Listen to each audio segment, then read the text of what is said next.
சோனா குருவி தன்னோட 3 குழந்தைங்களோட ஒரு சின்ன வீட்டுல வாழ்ந்து வந்தது. இந்த 3 குழந்தைங்கள்ல பெரியவன் பேரு ஆகாஷ், அடுத்தவன் பேரு குக்கு, மூணாவதா ஒரு பெண் குழந்தை, அவ பேரு பியூட்டி. மூத்தவன் ஆகாஷ் சின்ன வயசுல இருந்து படிப்புல ரொம்பவும் கெட்டிக்காரனா இருந்தான். சின்னவன் குக்குவுக்கு அவ்வளவா படிப்பு வரல, அதனால அம்மாவுக்கு உதவி செஞ்சுக்கிட்டு எந்நேரமும் வயல்லயே இருப்பான். பெரியவன் ஆகாஷ் நல்லா படிச்சதால சோனா குருவியான வெளிநாட்டுக்கு அனுப்பி படிக்க வச்சது. அம்மா, அண்ணன் இப்ப வெளிநாடு போயிருக்கான். படிச்சு முடிச்சு அண்ணனுக்கு வேலை கிடைச்ச உடனே நம்மளோட வாழ்க்கை ரொம்பவும் சந்தோஷமா மாறிடும்ல. ஆமா பியூட்டி, நாம இது வரைக்கும் பட்ட கஷ்டம் எல்லாம் போற இடம் தெரியாம போயிடும். ஆகாஷ் அப்ராடுக்கு படிக்க போனதை நினைச்சு அவங்க குடும்பத்துல உள்ள 3 பேரும் இப்படியெல்லாம் நினைச்சு ரொம்ப சந்தோஷப்பட்டாங்க. காலங்கள் ரொம்ப வேகமா ஓடுச்சு. ஆகாஷ் வெளிநாட்டுல தன்னுடைய படிப்பை முடிச்சுட்டு வேலை தேடிக்கிட்டு இருந்தான். ஒரு நாள் சோனா குருவியும் குக்குவும் வயல்ல வேலை செஞ்சுக்கிட்டு இருந்தாங்க. குக்கு, நீயும் நல்லா படிச்சிருந்தனா ஏதாவது நல்ல வேலைக்கு போயிருப்ப. ஆனா நீ சரியா படிக்காம இந்த வெயில்ல என் கூட வயல்ல வேலை பார்த்து கஷ்டப்படுற. அம்மா, நான் இந்த வயல் வேலைய கஷ்டப்பட்டு பாக்குறேன்னு நினைக்கிறீங்களா? இல்லம்மா, நான் சந்தோஷமா இந்த வேலைய பாக்குறேன். அதுக்கு காரணம் என்ன தெரியுமா? எங்க அம்மாவுக்கு நான் உதவி செய்யறேன்னு நினைக்கிறப்ப எனக்குள்ள ஒரு தனி சந்தோஷம் வருது. இவங்க இப்படி பேசிக்கிட்டு இருக்கும் போது வெளிநாட்டுல இருந்து வந்த ஒரு பறவை சோனா குருவிய பார்க்க வந்தது. வாங்கண்ணா, நீங்க வெளிநாட்டுல இருந்து எப்ப வந்தீங்க? என் பையனை பாத்தீங்களா? ஆகாஷ் நல்லா இருக்கானா? சோனா, உன் பையனை 2 நாளைக்கு முன்னாடி தான் பார்த்தேன். அவனுக்கு இப்ப வெளிநாட்டிலேயே வேலை கிடைக்கிற மாதிரி இருக்கு. ஆனா வேலை கிடைக்கணும்னா 50,000 ரூபாய் பணம் டெபாசிட் பண்ண சொல்றாங்க. அந்த பணத்தை சீக்கிரமா ரெடி பண்ணி உன் பையனோட அக்கவுண்ட்டுக்கு அனுப்பி விடு. உன் பையன் இததான் உன்கிட்ட சொல்ல சொன்னான். சரி, எனக்கு கொஞ்சம் வேலை இருக்கு, நான் கிளம்புறேன். இப்படி சொன்ன அந்த பறவை பிறகு அங்க இருந்து பறந்து போயிடுச்சு. அந்த பறவை சொன்னதை கேட்டதும் குக்குக்கு ரொம்ப சந்தோஷமா இருந்தது. ஆனா அவங்க அம்மா சோனா குருவியோட முகம் ரொம்ப கவலையா இருந்தது. அம்மா, ஏம்மா கவலைப்படுறீங்க? இந்த நாளுக்காகத்தானே இத்தனை வருஷமா காத்துக்கிட்டு இருந்தோம். அண்ணனுக்கு வேலை கிடைக்க போற சமயத்துல நீங்க ஏன் வருத்தமா இருக்கீங்க? குக்கு, ஆகாஷ்க்கு வேலை கிடைக்க 50,000 ரூபாய் பணம் கட்டணும். இப்ப நம்ம கிட்ட 10,000 ரூபாய் தான் இருக்கு. மீதி 40,000 ரூபாய்க்கு என்ன பண்றது? இப்படி சொன்ன சோனா குருவி பிறகு குக்குவை கூட்டுக்கிட்டு ஜமீன்தார் காலுக்காக வீட்டுக்கு பறந்து போச்சு. சோனா, பணம் கொடுக்கறது வாங்கறது இது எல்லாத்தையும் இப்பெல்லாம் என் மனைவி கோரி தான் பாத்துக்கிறா. இங்க பாரு சோனா, வேற யாரு வந்து பணம் கேட்டாலும் நான் இல்லன்னு தான் சொல்லுவேன். உன் பையனுக்கு நான் கொடுக்கற பணத்தால வேலை கிடைக்க போகுது. அதனால உனக்கு நீ கேட்ட பணத்தை கொடுக்கலாம்னு முடிவு பண்ணிட்டேன். ஆனா பாரு, வட்டி விஷயத்துல நான் ரொம்ப கரெக்டா இருப்பேன். கோரி அக்கா, உங்ககிட்ட வட்டி ரொம்ப அதிகமா இருக்கு. அத கொஞ்சம் குறைச்சுக்கிட்டீங்கன்னா நல்லா இருக்கும். சோனா, உனக்கு நான் பணம் கடனா தரேன்னு சொன்னதே பெருசு. அதுக்காக வட்டியெல்லாம் குறைக்க முடியாது. இஷ்டம் இருந்தா பணத்தை வாங்கு, இல்லன்னா இப்பவே இடத்த காலி பண்ணு. அம்மா, நம்ம அண்ணனோட வேலைக்காக தானே பணம் கடன் வாங்குறோம். அண்ணனுக்கு சம்பளம் வந்த உடனே சீக்கிரமா இந்த கடனை அடைச்சிடலாம். நீங்க எதை பத்தியும் கவலைப்படாம இந்த பணத்தை வாங்குங்க. சோனா, பாத்தியா, குக்குவுக்கு தெரிஞ்சது கூட உனக்கு தெரிய மாட்டாங்குது. இப்ப உனக்கு என்ன பணம் வேணுமா வேண்டாமா? பிறகு வேற வழியில்லாத சோனா குருவி காலுக்காகத்துக்கிட்ட இருந்து 40,000 ரூபாய் பணத்தை கடனா வாங்குச்சு. இப்படி வாங்கின பணத்தை ஆகாஷ்க்கு அனுப்பி விட்டது. இப்படியே சில நாட்கள் நகர்ந்துச்சு. ஆகாஷ் கிட்ட இருந்து பணம் வரும்னு சோனா குருவி குடும்பமே எதிர்பார்த்துக்கிட்டு இருந்தது. ஆனா ஆகாஷ் கிட்ட இருந்து எந்த செய்தியும் வரல. ஒரு நாள் காலுக்காகமா சோனா குருவி வீட்டுக்கு வந்தது. சோனா, உன் பையன் இன்னுமா சம்பளம் வாங்கல? நான் பணத்தை உங்ககிட்ட கொடுத்து 2 மாசம் ஆயிடுச்சு. இன்னும் உங்ககிட்ட இருந்து எந்த பதிலும் வரல. காலையா, நீங்க கவலைப்படாம வீட்டுக்கு போங்க. இந்த மாசம் எப்படியும் என் பையன் கிட்ட இருந்து சம்பளம் வந்துடும் எதிர்பார்க்கறேன். அப்படி வந்துச்சுன்னா நானே உங்க வீட்டுக்கு கொண்டு வந்து கொடுத்துறேன். சோனா குருவி இப்படி சொன்ன உடனே காலுக்காக அங்க இருந்து பறந்து போயிடுச்சு. ஒரு நாள் வயல்ல வேலை பார்த்துட்டு சாயங்காலமா வீட்டுக்கு போன சோனா குருவிக்கு ரொம்பவும் ஆச்சரியமா இருந்தது. ஏன்னா சோனா குருவியோட மூத்த பையன் ஆகாஷ் வெளிநாட்டுல இருந்து வீட்டுக்கு வந்திருந்தான். ஆகாஷ், என்னடா இது, ஒரு லெட்டர் கூட போடாம திடீர்னு இப்படி வந்து நிக்கிற? உன்னை ரொம்ப நாள் கழிச்சு பாக்குறப்ப அம்மாவுக்கு எவ்வளவு சந்தோஷமா இருக்கு தெரியுமா? ஆனா ஆகாஷ் சோனா குருவியோட எந்த பேச்சுக்கும் எந்த பதிலும் சொல்லாம மௌனமா நின்னுட்டு இருந்தான். ஆகாஷ், என்னடா இது, அம்மா பாட்டுக்கு பேசிக்கிட்டே இருக்க, நீ எதுவும் பேசாம ஏன் மௌனமா நிக்கிற? அம்மா, நான் உங்ககிட்ட ஒரு விஷயம் சொல்லிட்டு போலான்னு தான் வந்தேன். எனக்கு இப்ப கல்யாணம் ஆயிடுச்சு. என் கூட வேலை பாக்குற ஒரு பொண்ண நான் கல்யாணம் பண்ணிக்கிட்டேன். ஆகாஷ் இப்படி சொன்னதை கேட்ட சோனா குருவிக்கு ஏமாற்றமா தான் இருந்தது. இருந்தாலும் அதை வெளியில காட்டிக்கல. பரவாயில்ல ஆகாஷ், உன் மனசுக்கு பிடிச்ச பொண்ணதானே கல்யாணம் பண்ணிக்கிட்ட, அதனால ஒண்ணும் தப்பு இல்ல. அப்புறம் ஏன்டா அந்த பொண்ணு வீட்டுக்கு அழைச்சிட்டு வரல, நீ மட்டும் வந்திருக்க? அம்மா, அவ சிட்டில பிறந்து சிட்டிலேயே வளர்ந்தவ. அதனால அவ இந்த காட்டை பார்க்கவே விருப்பப்படல. அதுவும் இல்லாம இதுக்கப்புறம் நானும் இங்க வரமாட்டேன். ஆகாஷ், உனக்கு கல்யாணம் ஆன செய்திய சொல்லதான் இங்க நீ வந்தியா? அதுக்கு நீ இப்ப வராமலேயே இருந்திருக்கலாம். அப்படி இல்லம்மா, நான் இப்ப இங்க வந்ததுக்கும் ஒரு காரணம் இருக்கு. நமக்கு சொந்தமா இருக்கிற வயல்ல பாதி வயல் எனக்கு தானே வரணும். அந்த வயலை வித்து பணத்தை எடுத்துக்கிட்டு போகலாம்னு தான் வந்தேன். ஆகாஷ், உனக்கு வேலை கிடைக்கிறதுக்காக இங்க கால் ஜமீன் ஐயா கிட்ட 40,000 ரூபாய் கடன் வாங்கி அனுப்பி இருக்காங்க. அந்த பணத்தையாவது கொடுத்துட்டு போ. என்னடா கூப்பிட்டு இப்படி பேசுற? நான் இருக்கிறது என்ன இந்த மாதிரி காடுன்னு நினைச்சியா? அது சிட்டிடா. அங்க விலைவாசி எல்லாம் ரொம்ப அதிகம். அதனால இப்ப என்னால எந்த பணமும் கொடுக்க முடியாது. இப்படி சொன்ன ஆகாஷ் சோனா குருவிக்கு சொந்தமா இருந்த வயல்ல பாதி வயல வித்துட்டு அந்த பணத்தை எடுத்துக்கிட்டு நகரத்தை நோக்கி பார்க்க ஆரம்பிச்சான். சோனா குருவியால் நடந்ததை எல்லாம் தாங்கவே முடியல. தன்னோட கூட்டுல படுத்துக்கிட்டு அழுதுகிட்டே இருந்தது. அம்மா, கவலைப்படாதீங்க அம்மா, நான் இருக்கேன். வயல்ல இரவு பகலா கஷ்டப்பட்டு வேலை பார்த்தேன்னா இந்த கடனை எல்லாம் ஒரே வருஷத்துல அடைச்சிடலாம்.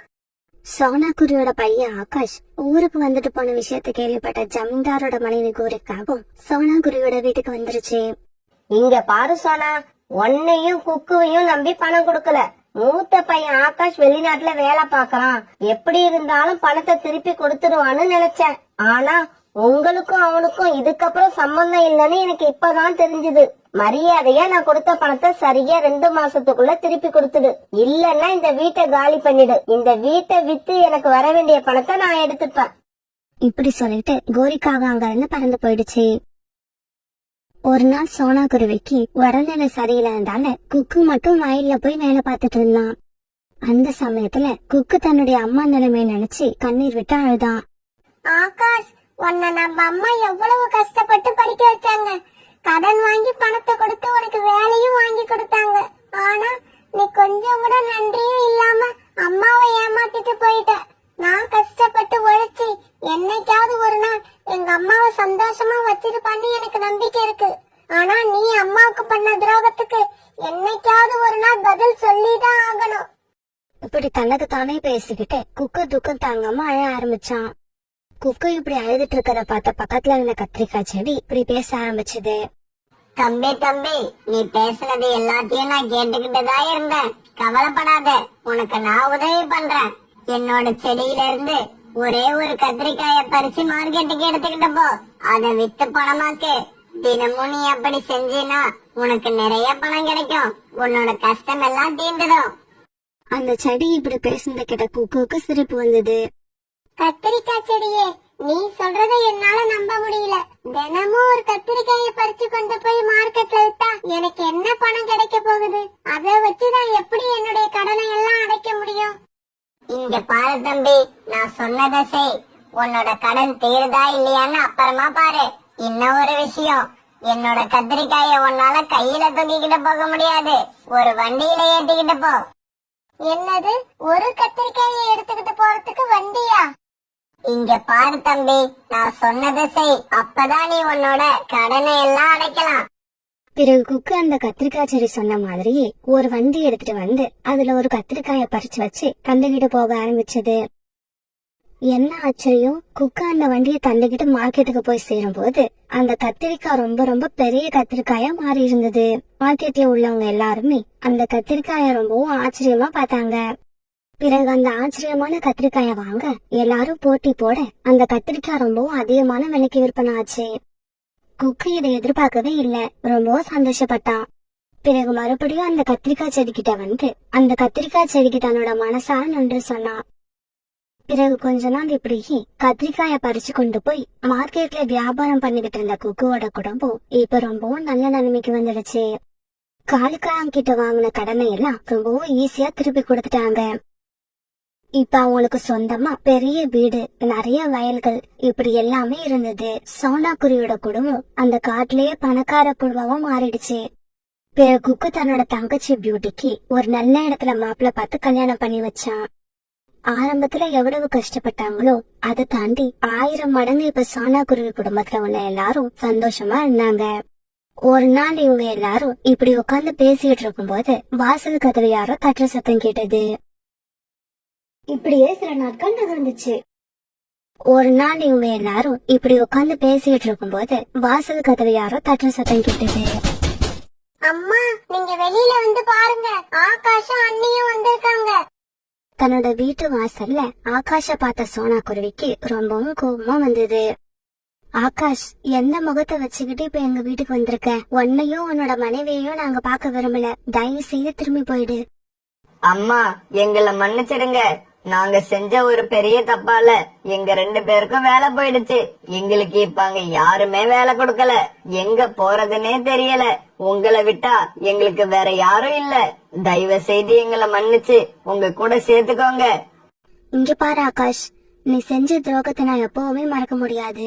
நீ எங்களை ஏமாத்தி விட்டுட்டு போன உடனே நான் தற்கொலை பண்ணிக்கிட்டு சாகலாம்னு இருந்தேன். ஆனா குக்கு கொடுத்த தைரியத்தால் தான் இப்ப நான் உயிரோட இருக்கேன். நீ எங்க வேணாலும் போ, எப்படி வேணாலும் இரு, நான் உன்னை மன்னிப்பன மட்டும் கனவு கூட காணாத. சோனா குருவி இப்படி சொல்லியும் ஆகாஷும் ஆகாஷோட மனைவியும் அந்த இடத்தை விட்டு போகல. கண்ணீர் விட்டு அழுதுகிட்டே நின்னாங்க. அம்மா, நீங்க அனுமதிச்சீங்கன்னா இந்த சமயத்துல நான் ஒண்ணு சொல்லணும்னு ஆசைப்படுறேன். சொல்லுடா குக்கு, உன்னோட விருப்பம் என்னவோ அதை சொல்லு. இங்க பாரு ஆகாஷ், உனக்கும் உன்னோட மனைவிக்கும் எங்களோட வயல்ல வேலை தரோம். எங்களோட கோபம் போவதுக்கு எத்தனை வருஷம் ஆகுதோ அத்தனை வருஷமும் நீங்க 2 பேரும் இந்த வேலையை பார்த்துக்கிட்டே இருக்கணும். வயல்லயே ஒரு சின்னதா உடைஞ்சி போன வீடு இருக்கு. நீங்க அங்கதான் தங்கணும். இதையெல்லாம் செஞ்சுக்கிட்டு அம்மாவோட மனசு எப்ப மாறுதுன்னு எதிர்பார்த்துக்கிட்டே இருங்க. இது ஆகாஷும் ஆகாஷோட மனைவியும் சந்தோஷமா ஏத்துக்கிட்டாங்க. அவங்க செஞ்ச பாவத்தை போக்குறதுக்காக கணவனும் மனைவியும் இப்ப வயல்ல வேலை பார்க்க ஆரம்பிச்சாங்க. காலுஜி, நான் இன்னைக்கு பக்கத்து காட்டுல உள்ள மார்க்கெட் வரைக்கும் போகணும். நீங்களும் என் கூட வாங்க. கோரி, பக்கத்து காட்டுக்கு நாம போகணும்னா மலைப்பகுதியை தாண்டி தான் போகணும். அப்படி போனா அங்க உள்ள கழுகால நம்ம உயிருக்கு ஆபத்து வரும்.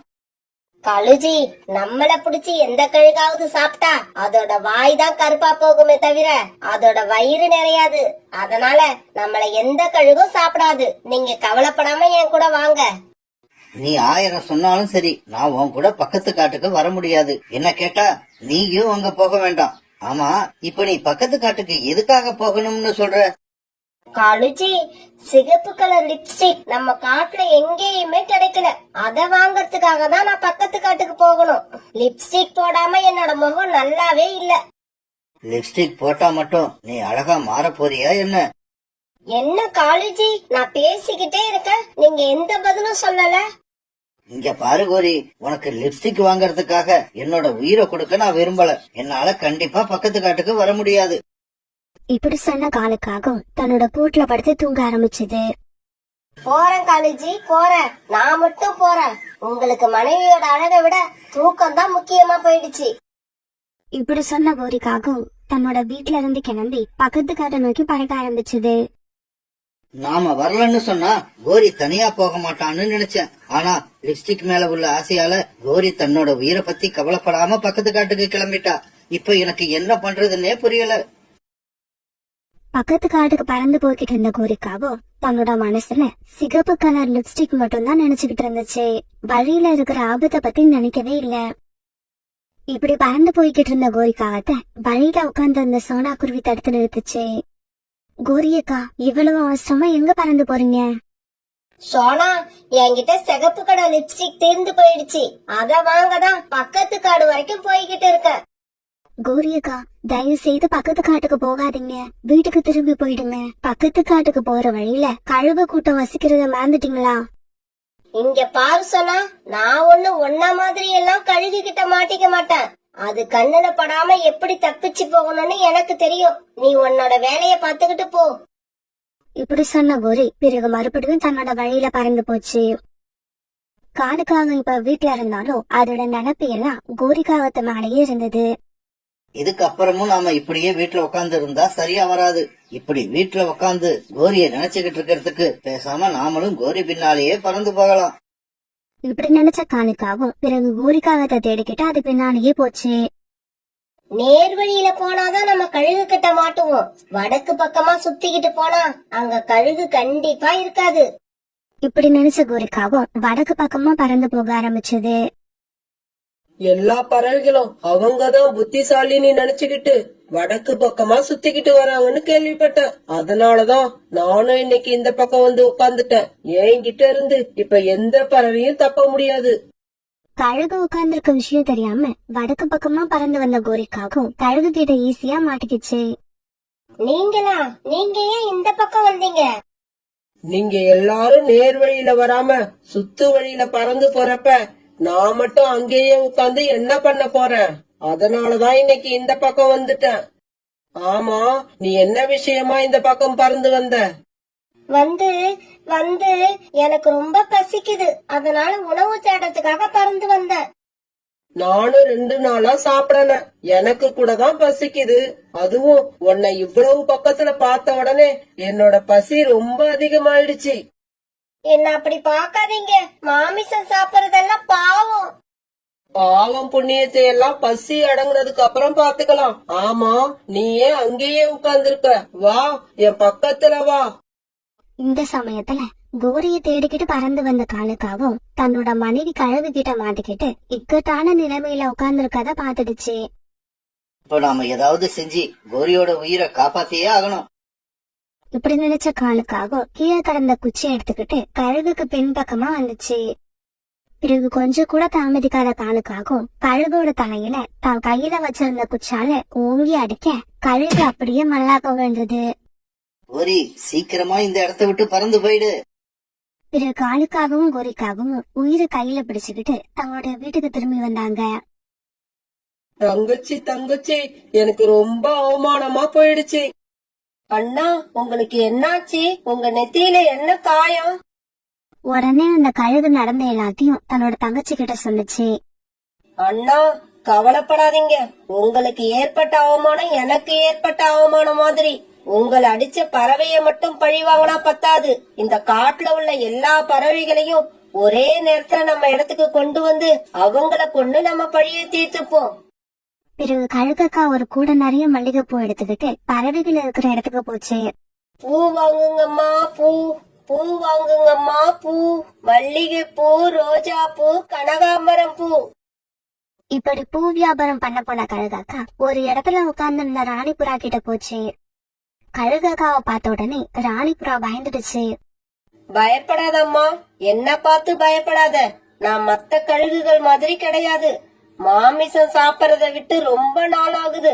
அதனாலதான் நேர்மையான முறையில வாழ ஆசைப்பட்டு பூ வியாபாரத்தை ஆரம்பிச்சிருக்க. இந்தாமா, இந்த பூவை உன் தலையில வச்சுக்க.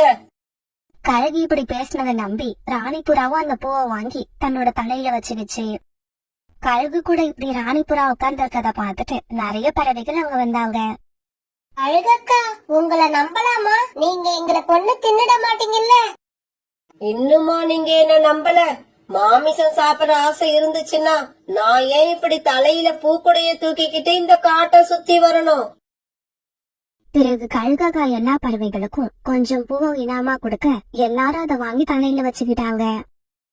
இங்க பாருங்க, இன்னைக்கு முதல் நாள், அதனாலதான் நான் பூவை எனாமா கொடுக்கறேன். நாளையில இருந்து காசு கொடுத்துதான் பூ வாங்கிக்கணும். கழுகக்கா, நேத்து நான் பக்கத்து காட்டுக்கு போய்கிட்டு இருக்கிறப்ப ஒரு கழுகு என்ன பிடிச்சி கொன்னு திங்க பாத்துது. நல்ல வேலையா என் கணவர் வந்து என்ன காப்பாத்திட்டாரு. ஓஹோ, என்னோட அண்ணனை அடிச்சு காயப்படுத்தியது நீயும் உன்னுடைய கணவனும் தானா? அப்படியா? அந்த கழுகு ரொம்ப பொல்லாத கழுகு. கவலைப்படாதீங்க, இதுக்கப்புறம் உங்களுக்கு எந்த ஆபத்தும் ஏற்படாம நான் பாதுகாக்கிறேன். இவங்க இப்படி கழுகு கிட்ட பேசுறது எல்லாம் சோனா குருவி ஒரு மரத்துக்கும் பின்னால மறைஞ்சு நின்னு பாத்துக்கிட்டு இருந்தது. பிறகு கொஞ்ச நேரம் கழிச்சு கழுகு அந்த இடத்தை விட்டு பறந்து போனதுக்கு அப்புறம் சோனா குருவி அங்க வந்தது. இங்க பாருங்க, இந்த கழுகு சொல்றதை என்னால நம்ப முடியல. அது கூட பழக்க வழக்கம் வச்சுக்காதீங்க, அது ரொம்ப ஆபத்து. சோனா, இந்த கழுகு ரொம்ப நல்ல கழுகு. இந்த கழுகால நமக்கு ஒன்னும் ஆபத்து கிடையாது. இங்க பாரு, நாங்க தலையில வச்சிருக்க பூவெல்லாம் அந்த கழுகு எங்களுக்கு எனாமா கொடுத்தது. அண்ணா கவலைப்படாதீங்க, அந்த பறவைகளுக்கு நான் வலைய விரிச்சிட்டேன். நாளைக்கே எல்லா பறவைகளையும் அந்த வலையில சிக்க வைக்கிறேன். மறுநாள் அந்த கழுகு பூக்குடையை எடுத்துக்கிட்டு சோனா குருவி வீட்டுக்கு போச்சு. வீட்ல யாருமா இருக்கீங்க? கொஞ்சம் வெளியில வாங்க. கழுகுக்கா, எனக்கு நீங்க கொடுக்கற பூ வேண்டாம். எனக்கு உங்க மேல நம்பிக்கை இல்ல. நீங்க மற்ற பறவைகளை ஏமாத்தலாம், ஆனா என்ன ஏமாத்த முடியாது. சோனா குருவி இப்படி சொன்னதால ஏமாந்து போன கழுகு பிறகு பூக்குடைய தூக்கிக்கிட்டு கோரிக்காக வீட்டுக்கு போச்சு. இப்படி போன கழுகு கிட்ட கோரிக்காக பூ வாங்கி வச்சுக்கிச்சு. இங்க பாரு கோரி, என் வீட்ல நிறைய காஸ்மெட்டிக் ஐட்டம் வர வச்சிருக்கிறேன். உன்னோட தோழிகளை அழைச்சுக்கிட்டு என்னோட வீட்டுக்கு வந்துரு. நீ இப்படி செஞ்சின்னா உனக்கு ஒரு லிப்ஸ்டிக்க ஃப்ரீயா கொடுப்ப.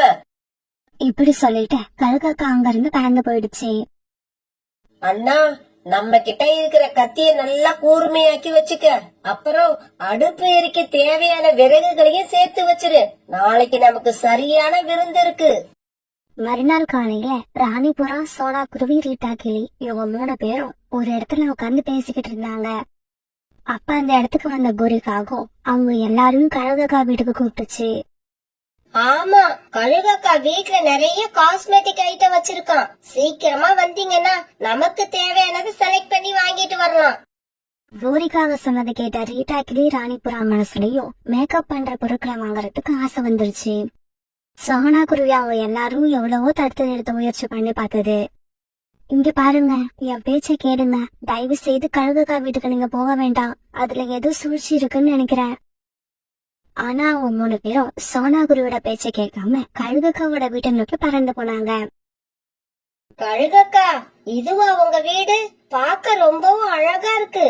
ஆமா, எனக்கு கொடுக்கறதா சொன்ன லிப்ஸ்டிக்க எங்க வச்சிருக்கீங்க? கோரி, நீ ஏன் அவசரப்படுற? எல்லா பொருளும் இந்த வீட்டுக்குள்ளதான் இருக்கு. சீக்கிரமா உள்ள போங்க. கழுகக்கா இப்படி சொன்னதும் இவங்க 3 பேரும் அந்த வீட்டுக்குள்ள போனாங்க. இவங்க இப்படி வீட்டுக்குள்ள போனதும் கழுகக்கா அந்த வீட்டு கதவை வெளிப்பக்கமா மூடி பூட்டு போட்டு போட்டுடுச்சு. வீட்டுக்குள்ள மாட்டிக்கிட்ட 3 பேரும் வெளியில வரத்துக்காக எவ்வளவு முயற்சி பண்ணினாங்க, ஆனா முடியல. கழுகக்கா, கழுகக்கா, எதுக்காக எங்களை உள்ள வச்சு கதவை வெளிப்பக்கமா சாத்திட்டீங்க? அண்ணா, அண்ணா, எங்க போயிட்டீங்க? சீக்கிரமா கத்தியை எடுத்துக்கிட்டு வாங்க. கழுகக்கா இப்படி சத்தம் போட்டதும் அந்த கழுகு அந்த இடத்துக்கு வந்தது. சீக்கிரமா வீட்டுக்குள்ள போங்க. வீட்டுக்குள்ள போய் முதல்ல அந்த கோரிக்காகத்தோட கழுத்தை வெட்டுங்க. இத கேட்டு வீட்டுக்குள்ள இருந்த கோரிக்காகும் பயந்து போய் கண்ணீர் விட ஆரம்பிச்சது. சோனா குருவி அப்பவே சொல்லுச்சு, இந்த கழுதை நம்ப கூடாதுன்னு. இந்த கோரி பேச்ச கேட்டதால நாமளும் இப்ப ஆபத்துல மாட்டிக்கிட்டோம். இதே சமயம் கழுகுக்கா மேல சந்தேகப்பட்ட சோனா குருவி தன்னுடைய தோழிகளை காப்பாத்துறதுக்காக அவங்களோட கணவன்மார்களை கூப்பிட்டுக்கிட்டு கழுகக்கா வீட்டை நோக்கி வேகமா வந்துகிட்டு இருந்தது. இப்படி வந்த எல்லாருமா சேர்ந்து கழுகக்காவையும் கழுகக்காவோட அண்ணனையும் அவங்க வச்சிருந்த கம்பால கண்மூடித்தனமா அடிக்க ஆரம்பிச்சாங்க. இவங்க கிட்ட இப்படி அடி வாங்கின கழுகுகள் 2 பேரும் பிறகு ரத்த காயத்தோட அங்கிருந்து உயிர் தப்பிச்சு பறந்து போனாங்க. பிறகு சோனா குருவி வீட்டுக்குள்ள அடப்பட்டு கிடந்த கோரிக்காவும், ராணிபுரா, ரீட்டா கிளி இவங்க எல்லாரையும் வெளியில அழைச்சிட்டு வந்தது. காலுஜி, ஒரு நிமிஷம் இங்கேயே வெயிட் பண்ணுங்க. நான் வீட்டுக்குள்ள போய் சிகப்பு கலர் லிப்ஸ்டிக் எடுத்துக்கிட்டு வந்துடுறேன். இந்த நிலைமையிலும் கோரிக்காகம் லிப்ஸ்டிக் பத்தி பேசின உடனே காலுக்காகத்துக்கு பயங்கரமா கோபம் வந்து கோரிக்காகத்தை ஒங்கி ஒரு அற விட்டது. காலுக்காகம் இப்படி அரைஞ்சதால கோரிக்காகத்தோட வாயில சிகப்பு கலர்ல ரத்தம் வந்தது. அத பாக்க லிப்ஸ்டிக் போட்ட மாதிரியே இருந்தது. கோரியக்கா, இதுக்கப்புறம் நீங்க லிப்ஸ்டிக் வாங்க வேண்டிய தேவையே இல்ல. காலன்னா உங்களுக்கு ஓசிலேயே லிப்ஸ்டிக் போட்டு விட்டுட்டாங்க. இதை கேட்டுட்டு அந்த 2 எல்லா பறவைகளும் கோரிக்காகத்தை பார்த்து சிரிக்க ஆரம்பிச்சாங்க. சமோசா, சமோசா, சமோசா வாங்குங்க. சூடான சமோசா, சுவையான சமோசா. சோனா குருவி இந்த மாதிரி அந்த காடு பூரா சுத்தி சுத்தி சமோசா வியாபாரம் செஞ்சுக்கிட்டு இருந்தது. இப்படி சமோசா வித்து வர பணத்துல தன்னுடைய குடும்பத்தை நடத்திக்கிட்டு தன்னோட பையன் குக்குவையும் படிக்க வச்சது. இப்படி சமோசா வித்துக்கிட்டு இருந்த சோனா குருவி பறவைகள் மரம் வெட்டிக்கிட்டு இருந்த இடத்துக்கு போச்சு. சோனா குருவி சமோசா எடுத்துட்டு வரத பார்த்துட்டும் மரம் வெட்டிக்கிட்டு இருந்த எல்லா பறவைகளும் சோனா குருவி கிட்ட வந்தாங்க. சோனா, நேரம் ஆயிடுச்சு, அதனால நீ இன்னைக்கு வரமாட்டியோன்னு நினைச்சோம். நல்ல வேளை நீ வந்துட்ட. இப்படி சொன்ன பறவைகள் எல்லாம் சோனா குருவி கிட்ட சமோசா வாங்கி சாப்பிட்டாங்க. சோனா, நானும் எங்கெங்கயோ சமோசா வாங்கி சாப்பிட்டு பாத்துருக்கேன். நீ விக்கிற சமோசா மாதிரி எந்த சமோசாவும் ருசியே இல்ல. சோனா குருவி கிட்ட இருந்து சமோசா வாங்கி சாப்பிட்ட பறவைகள் எல்லாரும் பிறகு அதுக்கான பணத்தை கொடுத்தாங்க. சோனா, நீ உன் பையன் குக்குவ நகரத்துக்கு படிக்க அனுப்ப போறதா கேள்விப்பட்டேன். அது உண்மையா? ஆமா புராணா, இது என்னோட நீண்ட நாள் கனவு. இதுக்காக நான் ரொம்பவும் கஷ்டப்பட்டு பணம் சேர்த்தேன். அம்மா, நான் நகரத்துக்கு போயிட்டேன்னா என்ன பார்க்காம உங்களால இருக்க முடியுமா? நான் அங்க போறத நினைச்சு நீங்க மனசு கஷ்டப்படுறீங்களா? குக்கு, உன்னை பார்க்காம இருக்க போறத நினைச்சா கஷ்டமா தான் இருக்கு. இருந்தாலும் என்னோட குக்கு நகரத்துல போய் படிச்சுட்டு நல்ல அறிவுள்ள பறவையா திரும்பி வர போறான்னு நினைச்சா அந்த கஷ்டம் எல்லாம் பறந்து போயிடுது. நீ நகரத்துல போய் படிக்க போற இந்த நாளுக்காக நான் இவ்வளவு நாள் காத்துக்கிட்டு இருந்தேன் தெரியுமா? குக்கு, நீ உனக்கு தேவையான துணிமணிகளை பேக்ல எடுத்து வச்சு நகரத்துக்கு கிளம்புறதுக்கு தயாரா இரு. நான் பேங்க்குக்கு போய் நீ காலேஜ்ல கட்ட தேவையான பணத்தை எடுத்துட்டு வந்துடுறேன். அப்பதான் நாளைக்கு காலையில நீ சீக்கிரமாவே நகரத்துக்கு கிளம்ப முடியும். அம்மா, குக்குவோட அம்மா சோனா ஆண்டி குக்குவ நகரத்துக்கு அனுப்பி படிக்க வைக்க தேவையான பணத்தை தயார் பண்ணிட்டாங்களாம். இன்னைக்கு பேங்க்ல போய் அந்த பணத்தை எடுக்க போறாங்க. ஆனா நீங்க 2 பேரும் என்னடான்னா பணத்தை பத்தி கொஞ்சம் கூட கவலை இல்லாம நிக்கிறீங்க. காலுஜி, நம்ம பையன் ஜக்கு சொல்றது உங்க காதுல விழுதா இல்லையா? சோனா குருவியோட பையன் குக்கு படிக்கிறதுக்காக நகரத்துக்கு போறானா. நாம எப்படியாவது நம்ம பையனையும் அனுப்பி வைக்கலன்னா காலம் பூரா நம்மள மாதிரியே திருட்டு தொழில தான் பாத்துக்கிட்டு இருப்பான். கோரி, நானும் யாரார்கிட்டயும் நம்ம பையனை நகரத்துக்கு படிக்க அனுப்புறதுக்காக பணம் கேட்டு பார்த்துட்டேன். எல்லாரும் இல்லன்னு சொல்லிட்டாங்க. அப்பா, நீங்க எல்லாம் கடன் கேட்டா யார் கொடுப்பாங்க?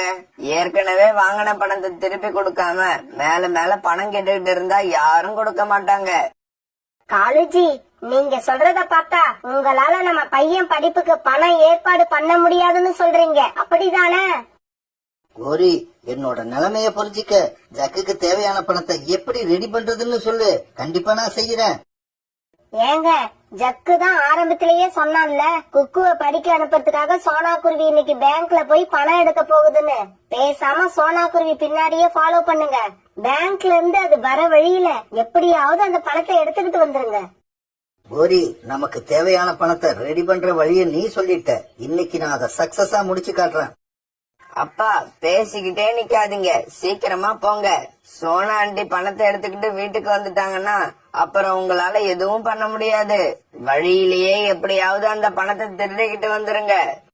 ஜக்கு இப்படி சொல்ல பிறகு காலுக்காகும் சோனா குருவி பணம் எடுக்க போன பேங்க நோக்கி பறந்து போச்சு. இப்படி சோனா குருவி போன பேங்குக்கு போன காலுக்காகும் ஒரு இடத்துல மறைஞ்சிருந்து பேங்கோட வாசல பாத்துக்கிட்டே இருந்தது. பேங்க்ல இருந்து பணத்தை எடுத்துட்டு வந்த சோனா குருவி பிறகு குக்குவுக்கு கொடுத்து அனுப்புறதுக்காக சில பொருட்களை வாங்க மார்க்கெட்டை நோக்கி பறந்து போச்சு. இப்படி மார்க்கெட்டுக்கு போன சோனா குருவி பணம் வச்சிருந்த பைய கீழே வச்சுட்டு கடைக்காரர்கிட்ட தேவையான பொருட்களை வாங்கிட்டு இருந்தது. இந்த சமயத்துல சத்தம் போடாம பின்னாலேயே போன காலுக்காகும் சோனா குருவியோட பையில இருந்த மணி பர்ஸ் எடுத்துக்கிட்டு தன்னோட வீட்டை நோக்கி பறந்து போச்சு.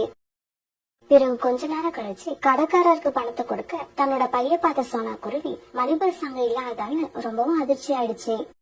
ஐயோ, என்னோட மணி பர்ஸ காணோம். இந்த பையில தான் வச்சிருந்தேன், எங்க இருந்துச்சுன்னு தெரியலையே. இப்ப நான் என்ன பண்ணுவேன்? நாளைக்கு என்னோட பையனை படிக்கிறதுக்கு எப்படி அனுப்புவேன்? தன்னோட பையில மணி பர்ஸ் இல்லாதால இப்படி சத்தம் போட்டு கதறி அழுதுச்சு. பிறகு தான் வந்த வழியெல்லாம் மறுபடியும் பறந்து போய் பார்த்தது. ஆனா அதுக்கு மணி பர்ஸ் மட்டும் எங்கேயும் கிடைக்கவே இல்லை. பிறகு சோனா குருவி இப்படி அழுதுகிட்டு தன்னோட வீட்டை நோக்கி பறந்து போச்சு. சோனா குருவி இப்படி வீட்டுக்கு போனப்ப குக்கு தன்னோட பயணத்துக்கு தேவையான துணிமணிகளை ஒரு பேக்ல எடுத்து வச்சுக்கிட்டு இருந்தான். குக்கு, நம்ம மோசம் போயிட்டோம். பேங்க்ல இருந்து நான் எடுத்துட்டு வந்த பணத்தை காணோம். வழியில எங்கேயாவது விழுந்துருச்சா இல்ல யாராவது திருட்டாங்களான்னு தெரியல. ஆக மொத்தம் நம்ம கிட்ட இப்ப பணம் இல்ல. நாளைக்கு உன்னால நகரத்துக்கு போய் படிக்க முடியாது. இப்படி சொன்ன சோனா குருவி கண்ணீர் விட்டு அழுது. இத கேட்ட குக்கும் கண்ணீர் விட்டு அழுதான். அம்மா, அழாதீங்கம்மா, அழாதீங்க. உங்க கண்ணுல இருந்து கண்ணீர் வர்றதை என்னால பார்க்க முடியல. குக்கு, இருந்த பணமும் திருட்டு போன நிலைமையில இதுக்கப்புறம் நான் உன்னை எப்படி படிக்க அனுப்புவேன்? அம்மா, எதை நினைச்சும் கவலைப்படாதீங்க. என்னால படிக்க முடியாது, அவ்வளவுதானே. பரவாயில்ல, நான் நகரத்துக்கு போய் படிச்சா என்னோட படிப்பு முடிக்க 3 வருஷம் ஆகும். அதே 3 வருஷத்துல நான் ஏதாவது வேலை செஞ்சு நம்ம குடும்பத்தை முன்னேற்றி காட்டுறேன். எதுக்கும் நீங்க கவலைப்படாதீங்க பிறகு சோனா குருவியும் குக்கும் பணம் காணாம போனதை பத்தியே ரொம்ப நேரம் பேசிக்கிட்டே இருந்தாங்க. பிறகு ராத்திரி ஆனதால அப்படியே படுத்து தூங்கினாங்க. மறுநாள் பொழுது விடிஞ்சிச்சு. சோனா குருவியும் குக்கும் பணம் காணாம போன சோகத்துல தங்களோட வீட்டு வாசல்ல மௌனமா உட்கார்ந்து இருந்தாங்க. அந்த சமயம் கோரிக்காக அங்க வந்தது. என்ன சோனா, இன்னைக்கு என் பையன் ஜக்கு படிக்கிறதுக்காக நகரத்துக்கு போறான். உன் பையன் குக்குவையும் இன்னைக்கு தானே அனுப்பி வைக்கிற? இல்ல கோரி அக்கா, என்னோட பையன் படிக்கிறதுக்காக நகரத்துக்கு போகல. அதுக்காக நான் பேங்க்ல சேர்த்து வச்சிருந்த பணத்தை எடுத்துட்டு வர வழியில அது எப்படியோ காணாம போயிடுச்சு. அடடா, இவ்வளவு கஷ்டப்பட்டு சேர்த்த பணத்தை எடுத்துக்கிட்டு வரும்போது நீ கொஞ்சம் ஜாக்கிரதையா இருந்திருக்க வேண்டாமா? நாங்களே ஜக்குவோட படிப்புக்காக பணத்துக்கு என்ன பண்றதுன்னு தெரியாம தவிச்சுக்கிட்டு இருந்தோம். நல்ல வேலையா அந்த சமயத்துல காலேஜியோட மாமா கொஞ்சம் பணம் கொடுத்து உதவுனாரு. இப்படி சொன்ன கோரிக்காகவும் பிறகு அங்க இருந்து பறந்து போச்சு. அம்மா அப்பா, நீங்க 2 பேரும் கவலைப்படாதீங்க. நான் நல்லா படிச்சு பெரிய வேலைக்கு போய் உங்க 2 பேரையும் உட்கார வச்சு சாப்பாடு போடுவேன். ஜக்கு, இப்படி எங்க கிட்ட சொல்லிட்டு நகரத்துக்கு போய் அப்புறம் எங்களை மறந்துடாதடா. அம்மா, உங்களையும் அப்பாவையும் எப்படிம்மா மறக்க முடியும்? என்னோட படிப்புக்காக அப்பா எவ்வளவு கஷ்டப்பட்டு இந்த பணத்தை திருடிக்கிட்டு வந்தாங்கன்னு எனக்கு தெரியும். அதை என்னால மறக்கவே முடியாது. ஜக்கு, நேரமாச்சு, நீ சீக்கிரம் கிளம்பு. அப்புறம் ஒரு விஷயம், நகரத்துக்கு போற பறவைகள் எல்லாம் கெட்ட பழக்கங்களை கத்துக்கிட்டு வராங்க. ஆனா நீ எப்படி இருக்க மாட்டேன்னு நினைக்கிறேன். பிறகு ஆட்டோவில் அங்க இருந்து கிளம்பின ஜக்கு பஸ் ஏறி நகரத்துக்கு போக ஆரம்பிச்சான். அம்மா, இனிமே நீங்க சமோசா வத்திக்கிட்டு இந்த காடு பூரா சுத்தி வர வேண்டாம். குக்கு, அம்மா சமோசா வியாபாரத்துக்கு போகலன்னா நம்ம குடும்பத்தை எப்படி நடத்துறது? இதை விட்டு அம்மாவுக்கு வேற தொழில் தெரியாது. அம்மா, இதுக்கப்புறம் நான் சும்மா இருக்க விரும்பல. நம்ம காட்டுல உள்ள அருவி கடையில நாம ஒரு கடை போடுவோம். அந்த கடையில நீங்க சமோசா வியாபாரம் பாருங்க, நான் டீ வியாபாரம் பண்றேன். குக்கு, உன்னை எப்படியோ படிக்க வைக்கணும்னு நினைச்சேனே, ஆனா கடைசியில உன்னோட நிலைமை இப்படி ஆயிடுச்சு. அம்மா, இப்ப பணம் இருந்தாதான் படிக்கலாங்கிற நிலைமை உண்டாயிடுச்சு. நம்ம கிட்ட பணம் இல்லையே, அதனால படிக்க முடியலையேன்னு நினைச்சு வருத்தப்படுறதை விட ஏதாவது தொழில் செஞ்சு பணத்தை சம்பாதிக்க நினைக்கிறது தான் புத்திசாலித்தனம்னு எனக்கு தோணுது. பிறகு சோனா குருவியும் குக்குவும் சேர்ந்து அருவிக்கரையில சின்னதா ஒரு கடை ஆரம்பிச்சாங்க. அந்த கடையில சோனா சமோசா வியாபாரம் பண்ண, குக்கு டீ தயார் பண்ணி விற்க ஆரம்பிச்சான். இப்படியே சில நாட்கள் நகர்ந்துச்சு. ஒரு நாள் அந்த கடைக்கு கோரிக்காக வந்தது. என்ன சோனா, பையனை படிக்க வைக்க நகரத்துக்கு அனுப்புவேன்னு சொல்லிட்டு இருந்த, இப்ப என்னடானா உன் பையன் டீ வித்துக்கிட்டு இருக்கான்? கோரி இப்படி கேட்ட உடனே சோனா குருவியோட கண்கள் கலங்கிடுச்சு. கோரி அக்கா, என் பையன் டீ விக்கிறத பார்த்தா எனக்கு கஷ்டமா தான் இருக்கு. என்ன பண்றது? நாங்க கொடுத்து வச்சது அவ்வளவுதான். சோனா, நீ எல்லாம் முதல்ல உன் பையனை படிக்க வைக்க நினைக்கிறதே தப்பு. அதெல்லாம் பணம் உள்ளவங்க பண்ணக்கூடிய காரியம். நீ அதுக்கு ஆசைப்படலாமா? கோரியாண்டி, இதுக்கு மேல இங்க நின்னு இந்த மாதிரி ஏதாவது பேசி எங்க அம்மாவை அழ வச்சுக்கிட்டு இருந்தீங்கன்னா சுட சுட இருக்கிற டீய பிடிச்சு உங்க முகத்துல ஊத்திடுவேன். போங்க இங்க இருந்து. என்ன குக்குவுக்கு இவ்வளவு கோபம் வருது? ரொம்ப கோபத்துல இருக்கான் போல இருக்கு. சொன்ன மாதிரி சூடான டீய முகத்துல ஊத்தனாலும் ஊத்திடுவான். நாம சீக்கிரம் இங்க இருந்து கிளம்பிடுவோம். இப்படின்னு நினைச்ச கோரி உடனே அங்க இருந்து பறந்து போயிடுச்சு. அம்மா, பாத்தீங்களா? நீங்க தனியா சமோசா மட்டும் வித்துக்கிட்டு இருக்கிறப்ப ஒரு நாளைக்கு 100 இல்லன்னா 150 ரூபாய் தான் நமக்கு லாபம் வரும். இப்ப கடை போட்டு டீயும் சேர்த்து வியாபாரம் பண்ண ஆரம்பிச்ச உடனே ஒரு நாளைக்கு 500 ரூபாய்க்கு மேல லாபம் வருது.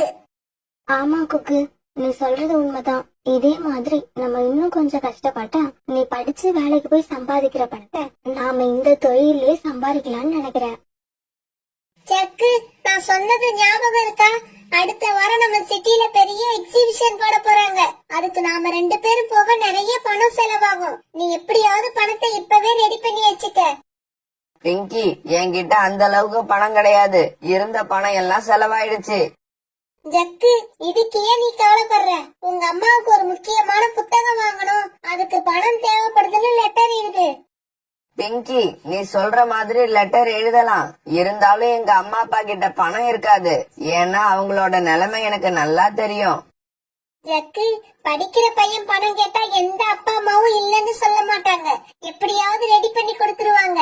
நான் சொன்ன மாதிரி நீ லெட்டர் எழுது. பணம் வருதா இல்லையான்னு அம்மா, நான் படிக்கிறதுக்காக முக்கியமான புத்தகம் ஒண்ணு வாங்க வேண்டியிருக்கு. அதோட விலை 2000 ரூபாய்.